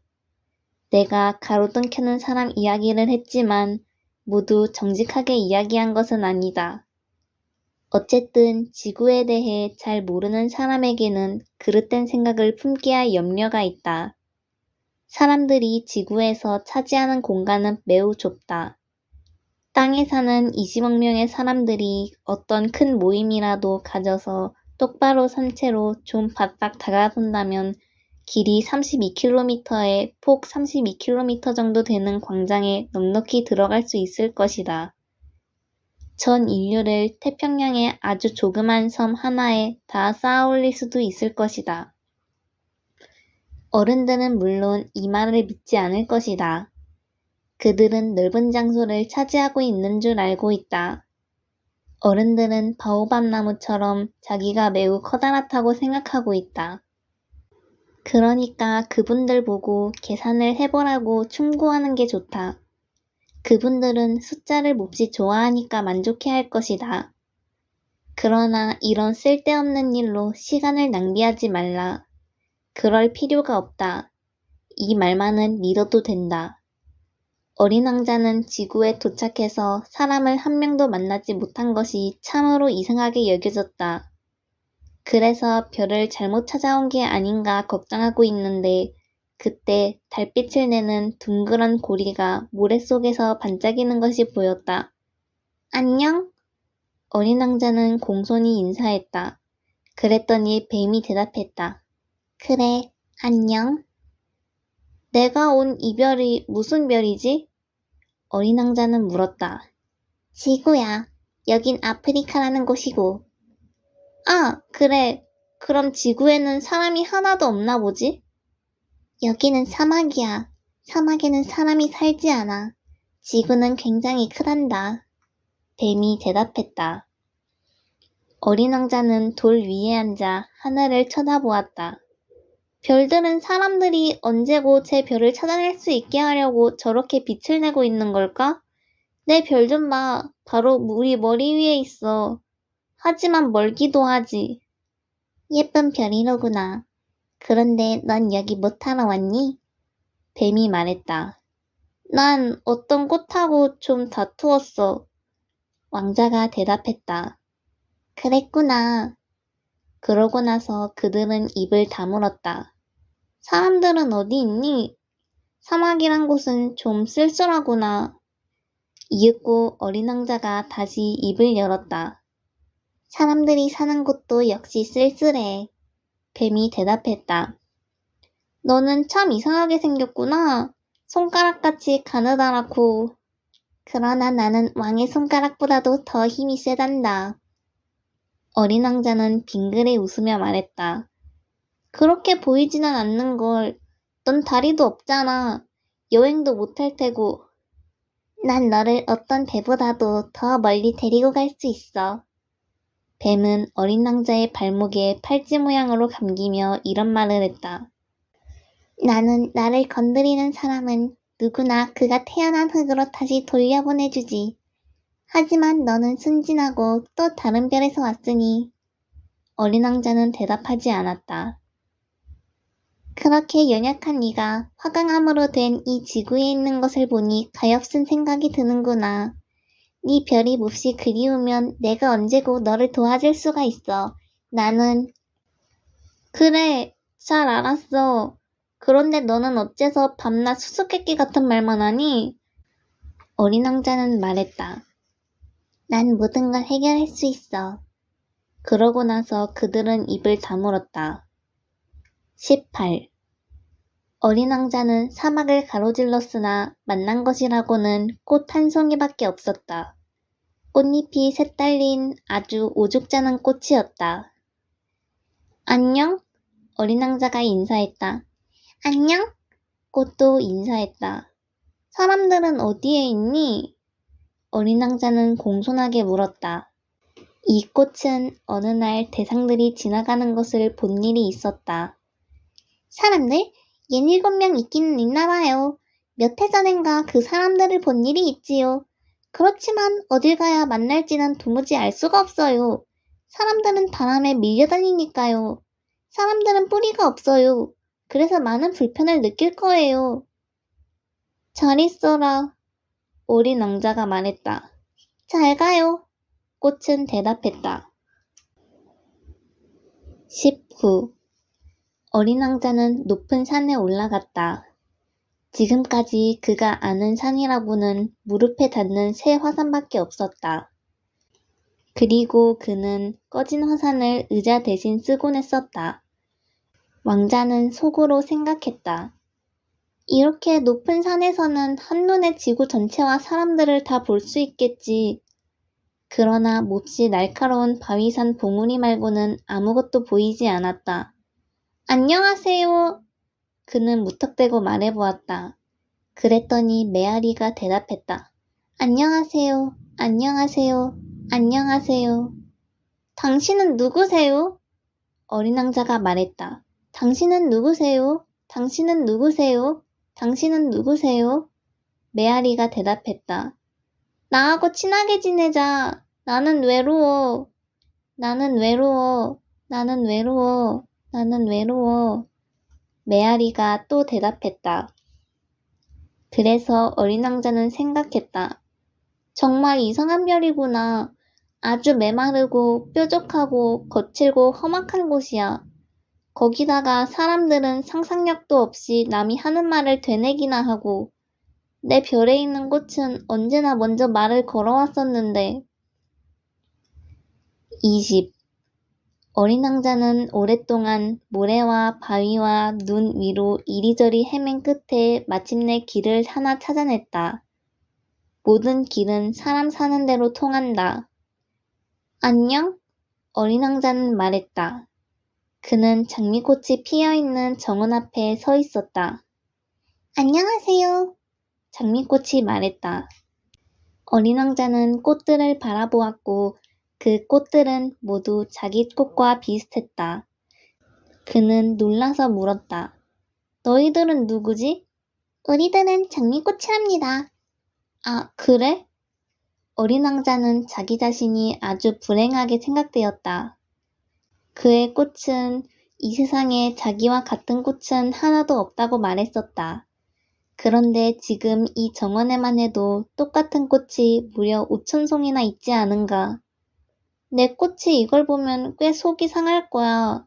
창피한 꼴을 겪지 않으려고 기침을 해대면 죽는 신용을 하겠지. 그러면 나는 또 저를 관호해주는 채 해야 될 거야. 그러지 않으면 내게 죄책감을 느끼게 하려고 정말 죽어버릴지도 모르니까. 어린 왕자는 이렇게 생각했다. 그리고 또 이런 생각도 했다. 나는 하나밖에 없는 꽃을 가져서 부자라고 생각했었는데 그러나 그건 흔한 장미꽃일 뿐이었어. 흔한 장미꽃 한 송이와 무릎에 닿는 화산 셋. 그 중에 하나는 영영 꺼져버렸는지도 모르지. 그것 가지고 어떻게 위대한 왕자가 되겠어. 어린 왕자는 풀 위에 엎드려 울었다. 20일. 여우가 나타난 것은 바로 그때였다. 안녕? 여우가 인사했다. 안녕? 어린 왕자는 공손히 대답하고 돌아보았으나 아무것도 보이지 않았다. 여기 있어요. 사과나무 밑에. 넌 누구지? 참 예쁘구나. 나는 여우예요. 이리 와, 나하고 놀자. 난 정말 슬프단다.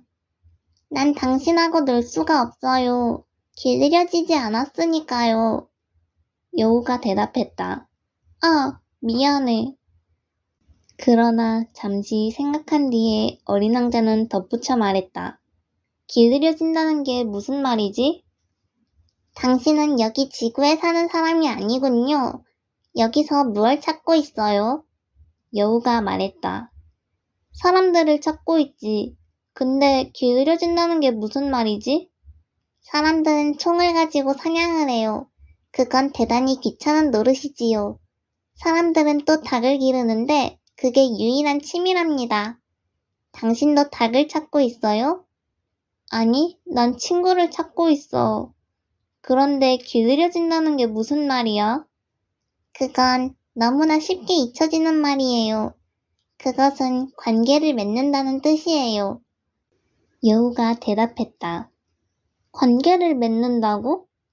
그래요. 내게 당신은 아직 수많은 다른 어린이들과 조금도 다름없는 한 아이에 지나지 않지요. 그래서 나는 당신이 없어도 괜찮아요. 당신 역시 내가 아쉽지 않고요. 당신이 보기에 나는 수많은 여우들과 다를 게 없으니까요. 그렇지만 당신이 나를 길들이면 우리는 서로에게 필요한 존재가 돼요. 당신은 나에게 이 세상에 단 하나밖에 없는 유일한 존재가 될 것이고, 나 역시 당신에게 이 세상에 하나밖에 없는 여우가 될 겁니다. 이제 좀 알아듣겠는데, 어린 왕자는 말했다.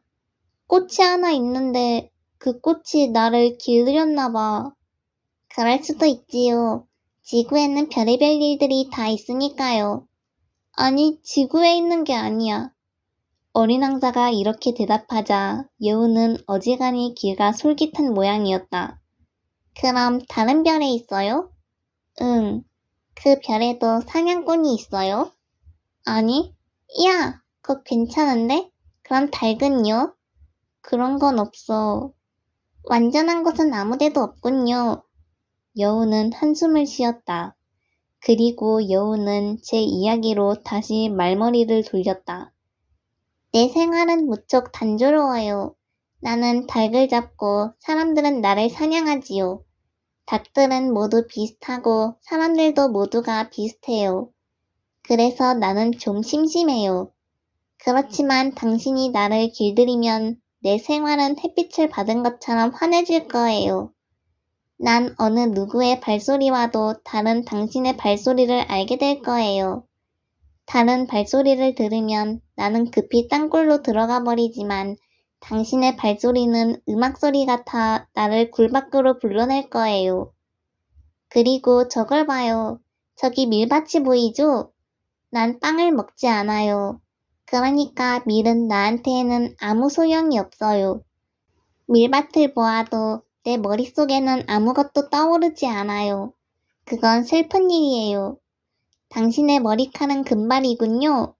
당신이 나를 길들여 놓으면 참 기막힐 거예요. 황금빛 밀을 보면 당신 생각이 나겠지요. 그러면 밀밭을 일렁이며 지나가는 바람 소리조차도 사랑스러울 거예요. 여우는 어린 왕자를 오래오래 쳐다보더니 다시 말했다. 제발 나를 길들여 주세요. 나도 그러고 싶어. 그렇지만 나는 시간이 별로 없어. 친구들을 찾아야 하고 알아야 할 것도 너무나 많아. 어린 왕자는 대답했다. 우린 우리가 길들이는 것들만 알 수 있어요. 사람들은 이제 뭘 알 만한 시간조차 없어요. 사람들은 다 만들어 놓은 물건만 가게에서 사죠. 그렇지만 우정을 파는 가게는 없으니 사람들은 이제 친구가 없어요. 친구가 갖고 싶거든 나를 길들여요. 그럼 어떻게 해야 되니? 참을성이 아주 많아야 해요. 처음에는 내게서 좀 떨어져서 그렇게 풀 위에 앉아 있어야 돼요. 내가 곁눈으로 당신을 바라보면 당신은 아무 말도 마세요. 말이란 오해가 생기는 근원이니까요. 그러나 하루하루가 지나는 동안 당신은 조금씩 더 가까이 다가앉을 수 있게 돼요. 어린 왕자는 이튿날 다시 왔다. 여우가 이렇게 말했다. 언제나 같은 시각에 오는 게 더 좋을 거예요. 가령 당신이 오후 4시에 온다면 나는 3시부터 벌써 행복해지기 시작할 거예요. 시간이 지날수록 점점 행복감이 더할 거예요. 4시가 되면 안절부절 못하고 마침내 당신을 보게 되면 당신은 내가 얼마나 행복해하는지를 알게 될 거예요. 그러나 당신이 아무 때나 오면 나는 언제부터 당신을 맞이하기 위한 마음을 곱게 치장해야 할지 모르게 되지요. 그러니까 적당한 관례가 필요한 거예요. 관례란 게 뭐지? 어린 왕자가 물었다. 그건 역시 거의 잊혀진 거지요. 그것은 어떤 날을 다른 날과 구별하는 거예요. 즉, 어떤 시간을 다른 시간과 구별하는 거지요. 가령 나를 쫓는 사냥꾼들에게도 관례가 있어요.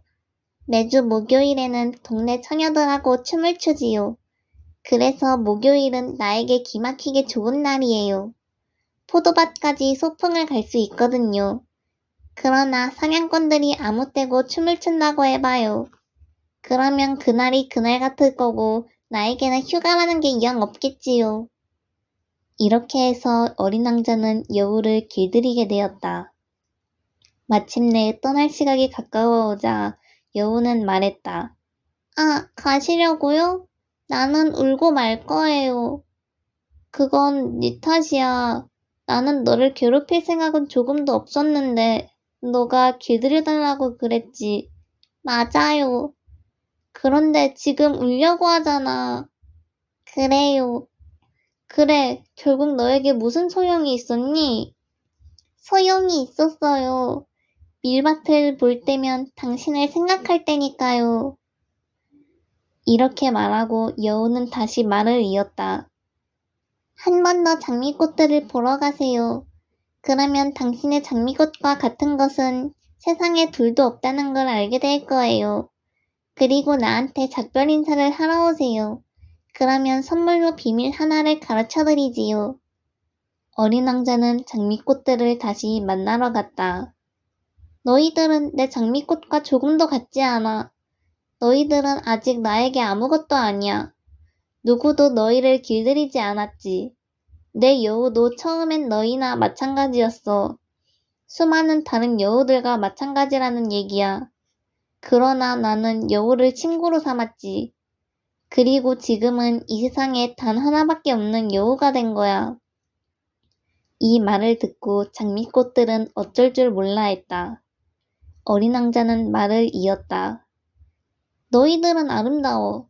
하지만 너희들은 비어 있어. 어느 누구도 너희들을 위해 죽지는 않을 거야. 물론 내 장미도 무심코 지나가는 사람에겐 너희들처럼 보이겠지. 그렇지만 그 꽃 한 송이만으로도 너희들을 모두 당하고도 남아. 내가 물을 주고 유리 덮개를 씌워 바람을 막아준 꽃이니까. 내가 벌레를 잡아준 것도 그 장미꽃이었지. 나는 내 꽃이 불평하는 소리도 자랑하는 소리도 들어주었지.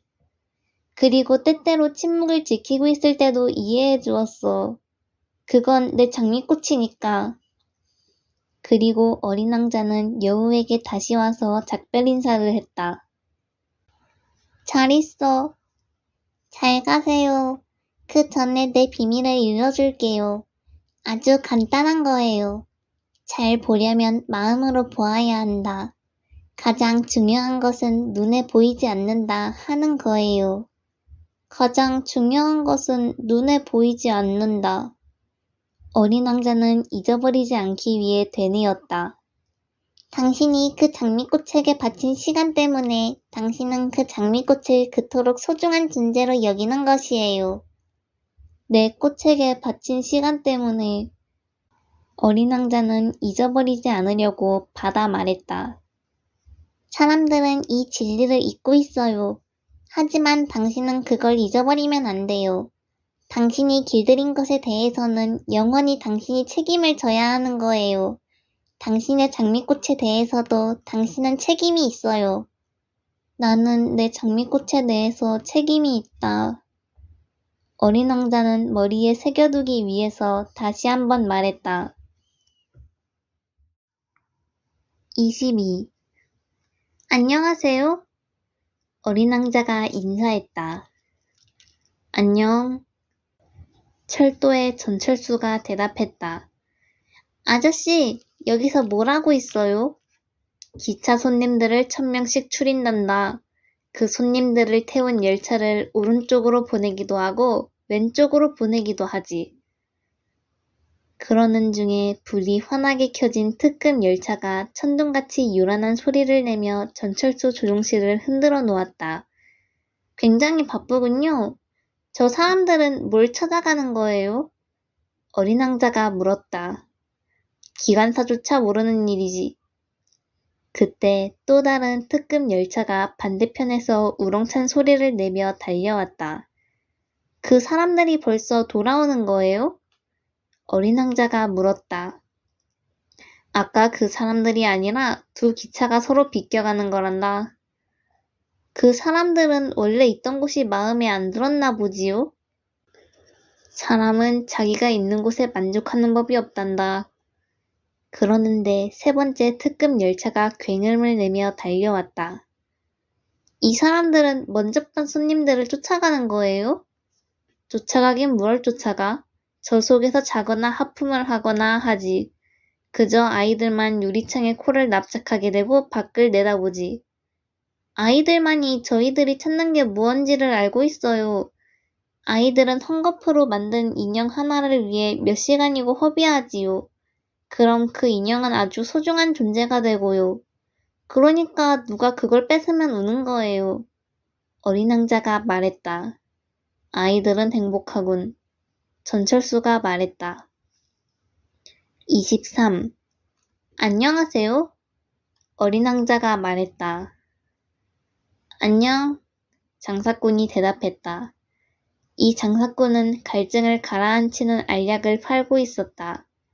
일주일에 한 알씩 먹으면 다시는 목이 마르지 않게 된다는 것이었다.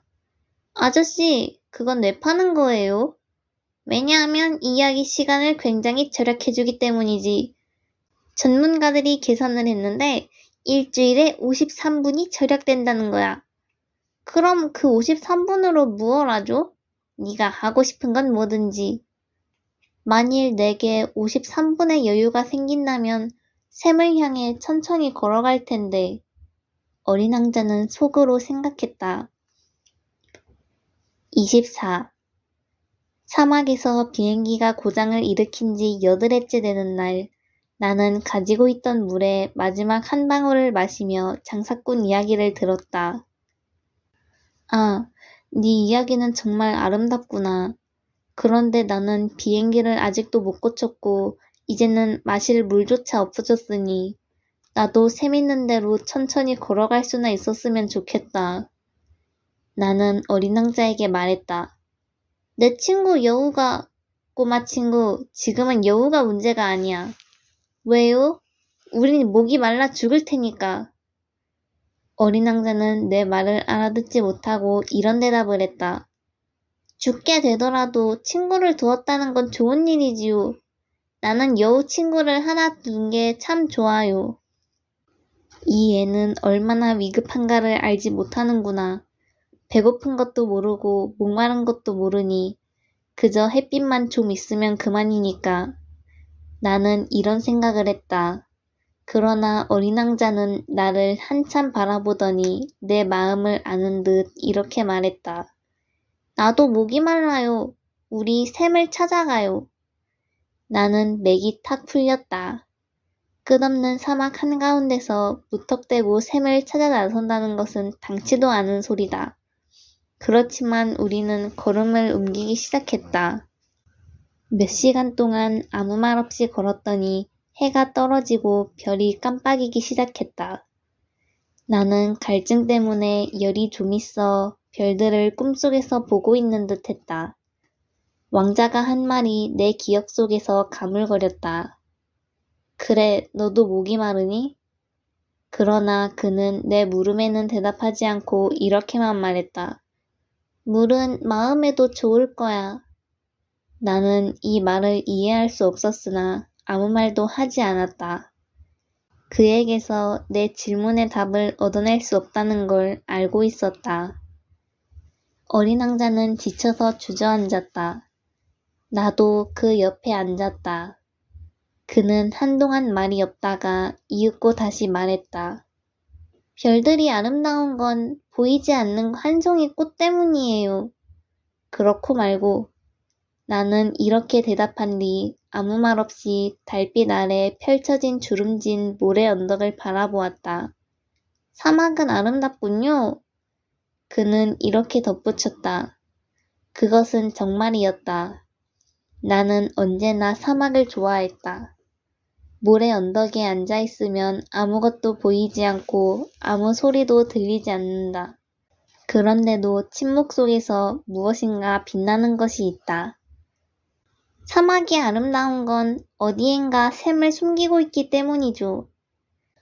나는 모래가 신비스럽게 빛나는 까닭을 갑자기 이해하게 되었다. 어렸을 때 나는 오래된 집에 살았는데 그 집에는 보물이 묻혀 있다는 이야기가 전해 내려왔다. 물론 아무도 그것을 발견하지 못했고 또 어쩌면 찾아보지 않았는지도 모른다. 그러나 그 보물로 인해서 그 집은 매력이 있었다. 그 속 깊숙이 어떤 비밀을 간직하고 있었으니까. 맞아. 어떤 집이건 별이건 사막이건 그들을 아름답게 하는 것은 눈에 보이지 않는 법이지. 나는 이렇게 어린 왕자에게 말했다. 아저씨가 내 여우와 같은 생각을 하는 걸 보니 반갑군요. 어린 왕자가 잠이 들어 나는 그를 품에 안고 다시 길을 떠났다. 나는 가슴이 뭉클해졌다. 깨지기 쉬운 보물을 안고 가는 듯했다. 이 세상에 이보다 더 여린 존재는 없을 것이라는 생각이 들었다. 그 하얀 이마, 감긴 눈, 바람에 나부끼는 머리카락을 달빛 아래에서 바라보며 나는 이런 생각을 했다. 내가 지금 보는 것은 오직 껍질뿐이다. 가장 중요한 것은 보이지 않아. 반쯤 벌어진 그의 입술이 빙그레 웃음을 머금은 것을 보고 나는 또 이런 생각도 했다. 잠이 든 어린 왕자가 이렇게까지 깊이 내 마음을 감동시키는 것은 한 송이 장미꽃에 대한 그의 성실성 때문이다. 잠을 자는 동안에도 등불처럼 그의 가슴 속에서 밝게 빛나는 장미꽃의 모습이 있기 때문이다. 그러자 어린 왕자가 더욱 여린 존재로 느껴졌다. 마치 한 줄기 바람에 의해서도 꺼져버릴 등불처럼 느껴져 나는 그를 잘 보호해 주어야겠다는 생각을 했다. 이런 생각을 하며 걸어가다 해뜰 무렵 나는 샘을 발견했다. 25. 사람들은 특급 열차를 잡아 타지만 무얼 찾아가는지를 몰라요. 그러니까 갈팡질팡하고 빙빙 돌고 하는 거지요. 어린 왕자는 다시 이렇게 덧붙였다. 그건 소용없는 짓이에요. 우리가 찾아낸 샘은 사하라 사막의 우물 같지 않았다. 사하라의 우물들은 그저 모래에 구멍을 뚫어놓은 것뿐이었다. 그런데 이 샘은 동네 우물과 같았다. 그러나 거기에는 동네가 없기에 나는 꿈이 아닌가 생각했다. 정말 이상도 하지. 도르래며 두레박 그리고 줄이 모두 마련돼 있구나. 나는 어린 왕자에게 말했다. 그는 웃으며 줄을 만져보고 도르래를 돌려보았다. 그러자 바람이 오랫동안 자고 나서 다시 일 때 낡은 풍차가 삐걱이듯이 도르래가 삐걱거리며 돌아갔다. 아저씨, 이 소리가 들려요? 우리가 이 우물의 잠을 깨웠어요. 그래서 우물이 노래를 부르고 있네요. 나는 그에게 힘든 일을 시키고 싶지 않았다. 내가 할게. 내게는 너무 무거워. 나는 두레박을 천천히 우물 깃틀까지 올려 떨어지지 않게 잘 얹어 놓았다. 내 귀에는 도르래의 노래가 계속되었고 출렁거리는 물속에서는 해가 흔들리는 것이 보였다. 목이 말라요. 마시게 조금만 주세요. 이리하여 나는 그가 무엇을 찾고 있었는지를 알았다. 나는 두레박을 그의 입술에 대주었다. 그는 눈을 감고 물을 마셨다. 그 물은 축제 음식처럼 맛이 있었다. 보통의 물과는 달랐다. 그 물이 맛있는 건 별빛 아래서 밤길을 걸었고 도르래의 노랫소리를 들으며 내 두 팔로 퍼올린 물이기 때문이었다. 그것은 선물처럼 내 마음을 흐뭇하게 해주었다. 내가 아주 어렸을 때 크리스마스 트리의 불빛, 자정 미사의 성가소리, 미소 짓는 얼굴의 다정함과 더불어 내가 받았던 빛나는 선물 같았다. 아저씨 별의 사람들은 한 정원의 장미꽃을 5,000송이나 가꾸지만 그들은 그 정원에서 자기들이 찾고 있는 것이 무엇인지도 모르고 있어요. 어린 왕자가 말했다. 그래, 그들은 찾아내지 못하지. 그렇지만 그들이 찾는 건 장미꽃 한 송이나 물 한 모금에서도 찾을 수 있는데. 그래, 맞는 말이야. 내가 이렇게 말하자 어린 왕자는 덧붙여 말했다. 그러나 눈은 아무것도 보질 못해요. 마음으로 봐야 해요. 나도 물을 마셨다. 그제야 살 것 같았다. 해가 뜨자 모래가 벌꿀빛을 띠었다. 나는 이 빛깔에도 행복을 느꼈다. 그런데 슬픈 생각이 드는 건 왜일까? 아저씨, 약속 지켜야 해요. 내 옆에 다시 앉은 왕자는 상냥스럽게 말했다. 무슨 약속? 약속했잖아요. 내 양에게 씌울 굴레 말이에요. 난 내 꽃을 보호할 책임이 있어요. 나는 주머니에서 끼적거려 두었던 그림을 꺼냈다. 어린 왕자는 그림들을 보고 웃으며 말했다. 아저씨가 그린 바오밥 나무는 마치 양배추 같군요. 그래? 나는 바오밥 나무 그림에 대해 퍽 우쭐해 있었는데. 여우는 귀가 뿔같이 생겼네요. 그리고 너무 길어요. 그러고는 또 웃었다. 그건 너무한데. 속이 안 보이는 보아뱀 외에 다른 그림을 그려본 일이 있었어야 말이지. 그만하면 됐어요. 아이들은 이해하니까요. 나는 연필로 굴레를 그렸다. 그 굴레를 어린 왕자에게 줄 때 나는 마음이 아팠다. 나는 네가 무슨 생각을 하고 있는지 모르겠구나. 그러나 내 말에는 대답하지 않고 그는 이렇게 말했다. 내가 지구에 떨어진 지가 내일이면 1년이 돼요. 그리고 말을 끊었다가 다시 얼굴을 붉히며 말했다. 바로 요 근처에 떨어졌었어요. 그러자 다시 한번 왠지 모르게 이상한 소름이 복받쳐 올랐다. 그러는 중에 한 가지 의문이 떠올랐다. 그럼 일주일 전 내가 너를 처음 만난 날 아침 넌 사람 사는 곳에서 수천 마일 떨어진 데를 홀로 거닐고 있었는데 그건 우연히 그런 게 아니구나. 네가 떨어진 데로 돌아가는 길이었니? 어린 왕자는 다시 얼굴을 붉혔다. 나는 망설이다가 다시 말을 이었다. 1주년 기념일이라서 그런 거니? 어린 왕자는 다시 얼굴을 붉혔다. 그는 묻는 말에 대답하는 일이 없었다. 그러나 얼굴을 붉히면 그렇다는 뜻이 아닌가. 아, 왠지 약간 겁이 나는데. 그러나 그는 이런 대답을 하는 것이었다. 아저씨는 이제 일을 해요. 비행기에 있는 대로 가요. 난 여기서 기다리고 있을 테니 내일 저녁에 다시 오세요. 그러나 나는 안심이 되지 않았다. 여우 생각이 났다.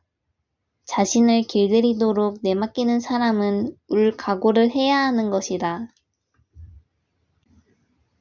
26. 우물 옆에는 무너진 낡은 돌담이 있었다.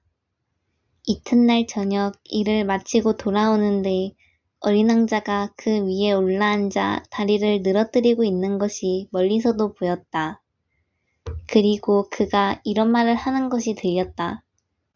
그래, 넌 생각이 안 난단 말이야? 여기가 그 지점은 아니야. 그리고 잠시 후 이렇게 대꾸하는 걸 보면 누군가가 대답을 한 모양이었다. 아니야, 날짜는 맞지만 장소는 여기가 아니야. 나는 담을 향해 걸어갔지만 아무도 보이지 않았고 말소리도 들리지 않았다. 그러나 어린 왕자는 다시 말을 건넸다. 물론이지. 내 발자국이 사막 어디서 시작되는지 봐. 거기서 기다리면 돼. 오늘 밤에 그리로 갈 테니. 나는 담에서 겨우 20m쯤 떨어진 곳에 있었지만 여전히 아무것도 볼 수 없었다. 가만히 있다가 어린 왕자는 또 이런 말을 했다. 너는 좋은 독을 가지고 있지? 날 오랫동안 아프게 하지 않을 자신 있어? 나는 발을 멈칫했다. 가슴이 갈기갈기 찢어지는 것 같았다. 그러나 나는 무슨 말인지 이해할 수 없었다. 이제 가봐. 내려가고 싶어. 그제야 나는 단밑을 내려다보다가 펄쩍 뛰었다. 단 30초 만에 사람을 죽여버릴 수 있는 노란 뱀 한 마리가 어린 왕자를 향해 대가리를 쳐들고 있지 않은가. 나는 권총을 꺼내려고 주머니를 뒤지며 뛰기 시작했다. 그러나 내 발소리를 들은 뱀은 마치 잦아드는 분수 모양으로 모래 속으로 소리 없이 파고들더니 별로 서두르는 기색 없이 가벼운 시시 소리를 내며 돌 틈으로 사라졌다. 내가 단밑까지 갔을 때는 눈같이 창백해진 어린 왕자를 품에 받아 안을 시간밖에 없었다. 도대체 어떻게 된 일이야? 왜 뱀하고 이야기를 하고 있었어? 나는 그가 늘 목에 감고 있는 금빛 목도리를 느슨하게 하고 관자놀이를 적셔주고 물을 먹였다. 이제 더 이상 그에게 물어볼 엄두도 나지 않았다. 그는 나를 시름없이 쳐다보고는 양팔로 내 목을 껴안았다. 그의 가슴에서는 총에 맞아 죽어가는 새처럼 가늘게 뛰는 심장 소리 같은 것이 들렸다. 아저씨가 기계를 고치게 돼서 정말 기뻐요. 이제 집으로 돌아갈 수 있겠네요. 그걸 어떻게 아니? 나는 마침 고장난 비행기를 고치는 데 성공했다는 것을 그에게 알리려던 참이었다. 어린 왕자는 내 물음에는 대답하지 않고 덧붙여 말했다. 나도 오늘 집으로 돌아가려고 해요. 그리고 쓸쓸하게 말을 이었다. 그곳은 훨씬 더 멀고 또 너무 힘겨운 여행이에요. 나는 심상치 않은 어떤 일이 일어날 거라는 사실을 깨달았다. 나는 어린애를 껴안듯이 그를 꼭 껴안았다. 그러나 내가 막지 못할 끝없는 구렁으로 어린 왕자가 빠져들어가는 것만 같았다. 그는 아득하고 심각한 눈길로 먼 데를 바라보고 있었다. 나는 아저씨가 그려준 양이 있고요. 양을 넣어둘 상자하고 굴레도 가지고 있어요. 그는 쓸쓸한 웃음을 지었다. 나는 오랫동안 그를 지켜보았다.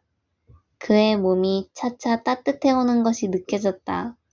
사랑스러운 꼬마 친구, 너는 두려워하는구나. 어린 왕자는 겁을 먹고 있었다. 그러나 그는 상냥하게 웃으며 말했다. 오늘 밤에 난 더 겁먹을 거예요. 다시 한번 나는 돌이킬 수 없는 어떤 일이 일어나리라는 느낌에 등골이 오싹해졌다. 다시는 어린 왕자의 웃음소리를 듣지 못하게 되리라는 생각을 하니 견딜 수가 없었다. 그 웃음은 내게 있어서는 사막에 있는 샘과 같았다. 꼬마 친구, 네 웃음소리를 다시 한번 듣고 싶어. 그러나 그는 이런 말을 했다. 오늘 밤이면 1년이 돼요. 내 별이 작년에 내가 떨어졌던 자리 바로 위에 오는 거지요. 꼬마 친구, 그 뱀과 나눈 이야기나 만날 약속, 별 이야기는 모두 못된 꿈일 뿐이지, 그렇지? 그러나 어린 왕자는 내 말에는 대답하지 않고 이렇게 말했다. 중요한 건 눈에 보이지 않는 거예요. 그렇고 말고. 꽃도 마찬가지예요. 어떤 별에 있는 꽃을 좋아하면 밤에 하늘을 쳐다보는 게 참 즐거울 거예요. 어느 별에나 다 꽃은 피어 있거든요. 그렇고 말고. 물도 마찬가지예요. 아저씨가 내게 먹여준 물은 음악 같았어요. 도르래하고 밧줄 때문에 말이에요. 아저씨, 생각나죠?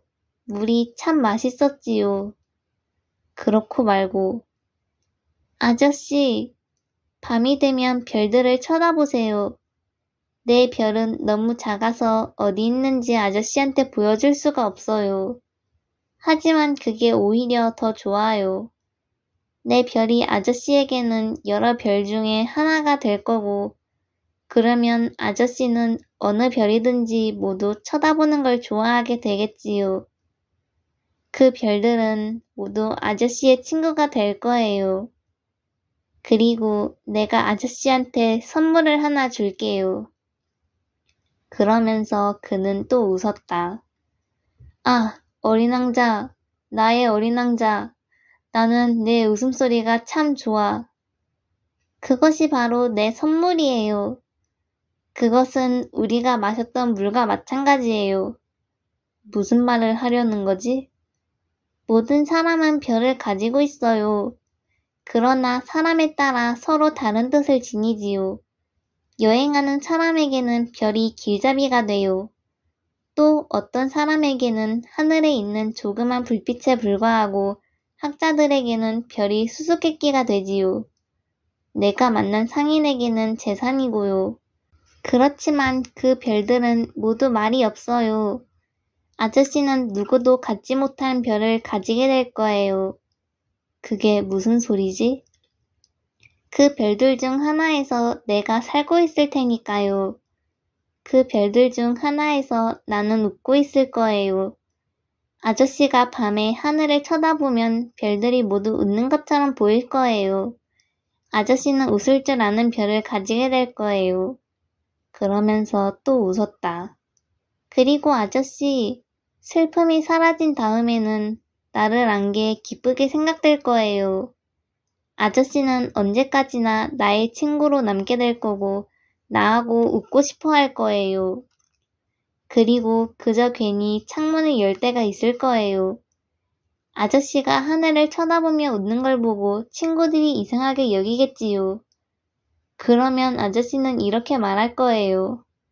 응, 별들을 보면 난 언제든지 웃음이 나네. 그러면 친구들은 아저씨가 미쳤다고 생각할 거예요. 그렇다면 난 아저씨한테 아주 못할 일을 한 게 되겠지요. 그러면서 어린 왕자는 또 웃었다. 그건 별 말고 웃을 줄 아는 조그만 방울들을 잔뜩 아저씨한테 준 것과 같겠네요. 그러고 또 한 번 웃더니 이번에는 심각한 얼굴로 말했다. 아저씨, 오늘 밤엔 오면 안 돼요. 난 네 곁을 떠나지 않을 테야. 나는 아픈 것 같이 보일 거예요. 조금은 죽어가는 것 같이 보일 거예요. 그러니 그런 얼굴 보러 오지 마세요. 올 필요 없어요. 난 너를 보낼 수 없어. 그러나 어린 왕자는 걱정이 되는 눈치였다. 아저씨한테 이런 말을 하는 건 뱀 때문이기도 해요. 아저씨가 뱀한테 물리기라도 하면 어떻게 해요? 뱀은 사나워 괜히 무는 수도 있어요. 난 네 곁을 떠나지 않아. 그러나 어린 왕자는 어떤 생각을 한 듯 안심하는 것 같았다. 하긴 두 번째 물때는 독이 없긴 하지만 그날 밤 나는 어린 왕자가 길을 떠나는 것을 보지 못했다. 소리 없이 살그머니 빠져나간 것이다. 내가 뒤를 따라갔을 때 그는 망설임 없이 빠른 걸음으로 걷고 있었는데 나를 보고 이렇게 말할 뿐이었다. 아, 아저씨 왔군요. 그러고 내 손을 잡고 걱정스럽게 말했다. 아저씨가 온 건 잘못이에요. 괴로울 테니 말이에요. 난 죽은 것처럼 보이겠지만 사실은 그게 아니에요. 나는 잠자코 있었다. 아저씨는 이해하실 거예요. 너무도 멀어서 이 몸으로는 갈 수가 없어요. 너무 무거워요. 나는 아무 말도 하지 못했다. 그러나 그건 내버린 묵은 허물 같은 거예요. 묵은 허물을 보고 슬퍼한 사람은 없지요. 나는 잠자코 있었다. 그는 좀 풀이 죽은 듯이 그러나 다시 힘을 내어 말했다. 아저씨도 알지요? 그건 참 멋진 일일 거예요. 나도 별들을 쳐다볼 거예요. 모든 별은 녹슨 도르래가 달린 우물이 될 거예요. 모든 별이 신선한 물을 뿜어내 내게 물을 먹여줄 거예요. 나는 잠자코 있었다. 참 재밌을 거예요. 아저씨는 5억 개의 작은 방울을 갖게 될 거고 나는 5억 개의 맑은 샘을 가지게 되겠지요. 그러고는 그도 입을 다물었다. 울고 있었던 것이다. 다 왔어요. 이제 나 혼자 걷게 해주세요. 그는 두려운 듯 주저앉아 말을 계속했다. 아저씨, 내 꽃 말이에요. 난 그 꽃을 책임져야 해요. 그런데 그 꽃은 몹시 약해요. 또 몹시 순진하고요. 오죽자는 가시 4개를 가지고 세상에 맞서 제 몸을 보호하려고 해요. 나는 더 이상 서 있을 수가 없어서 앉았다. 이제는 더 이상 할 말이 없어요. 그는 약간 망설이더니 몸을 일으켰다. 그러고는 한 걸음 내디뎠다. 나는 꼼짝할 수가 없었다. 어린 왕자의 발목에서 노란 빛이 반짝했을 뿐이었다. 그는 잠시 그대로 서 있었다. 비명을 지르지도 않았으며 나무가 넘어지듯 조용히 쓰러졌다. 모래밭이라 소리도 나지 않았다. 27. 벌써 6년이라는 세월이 흘렀다. 나는 아직 이 이야기를 누구에게도 한 일이 없다. 나를 다시 본 동료들은 내가 살아 돌아온 것을 무척 기뻐했다. 나는 슬펐지만 그들에겐 피곤하다고만 말했다. 지금은 나의 슬픔이 좀 가라앉았다. 그렇다고 완전히 가신 것은 아니다. 그러나 나는 어린 왕자가 자기 별에 돌아간 것을 알고 있다. 왜냐하면 나는 해뜰 무렵 그의 몸을 찾지 못했기 때문이다. 그의 몸은 그리 무겁지 않았다. 이렇게 해서 나는 밤에 별들의 소리를 듣는 걸 좋아한다. 그것은 마치 5억 개의 작은 방울들과 같다. 그런데 참 큰일이 하나 있다. 어린 왕자에게 그려준 굴레에다가 나는 가죽끈을 달아주지 않았다. 그러니 그 굴레를 양에게 영 씌우지 못했을 거다. 그래서 나는 늘 이런 걱정을 한다. 그의 별에 무슨 일이 생기면 어쩌나. 혹시 양이 꽃을 먹어버리면 어쩌나. 그러다가 또 이런 생각도 했다. 그럴 리가 없지. 어린 왕자는 밤마다 꽃에 유리덮개를 씌우고 양을 잘 지킬 테니까. 그러면 나는 행복해진다. 그리고 별들은 모두 고요히 웃는다. 어떤 때는 또 이런 생각도 든다. 언제고 한 번쯤 방심할 때도 있을 텐데, 그러면 끝장인데, 혹시 어느 날 저녁 어린 왕자가 유리덮개 씌우는 걸 잊었는데, 그날 밤 양이 소리 없이 빠져나갔다면, 그러면 작은 방울들은 모두 눈물로 변해버린다. 그러니 이것은 크나큰 수수께끼다.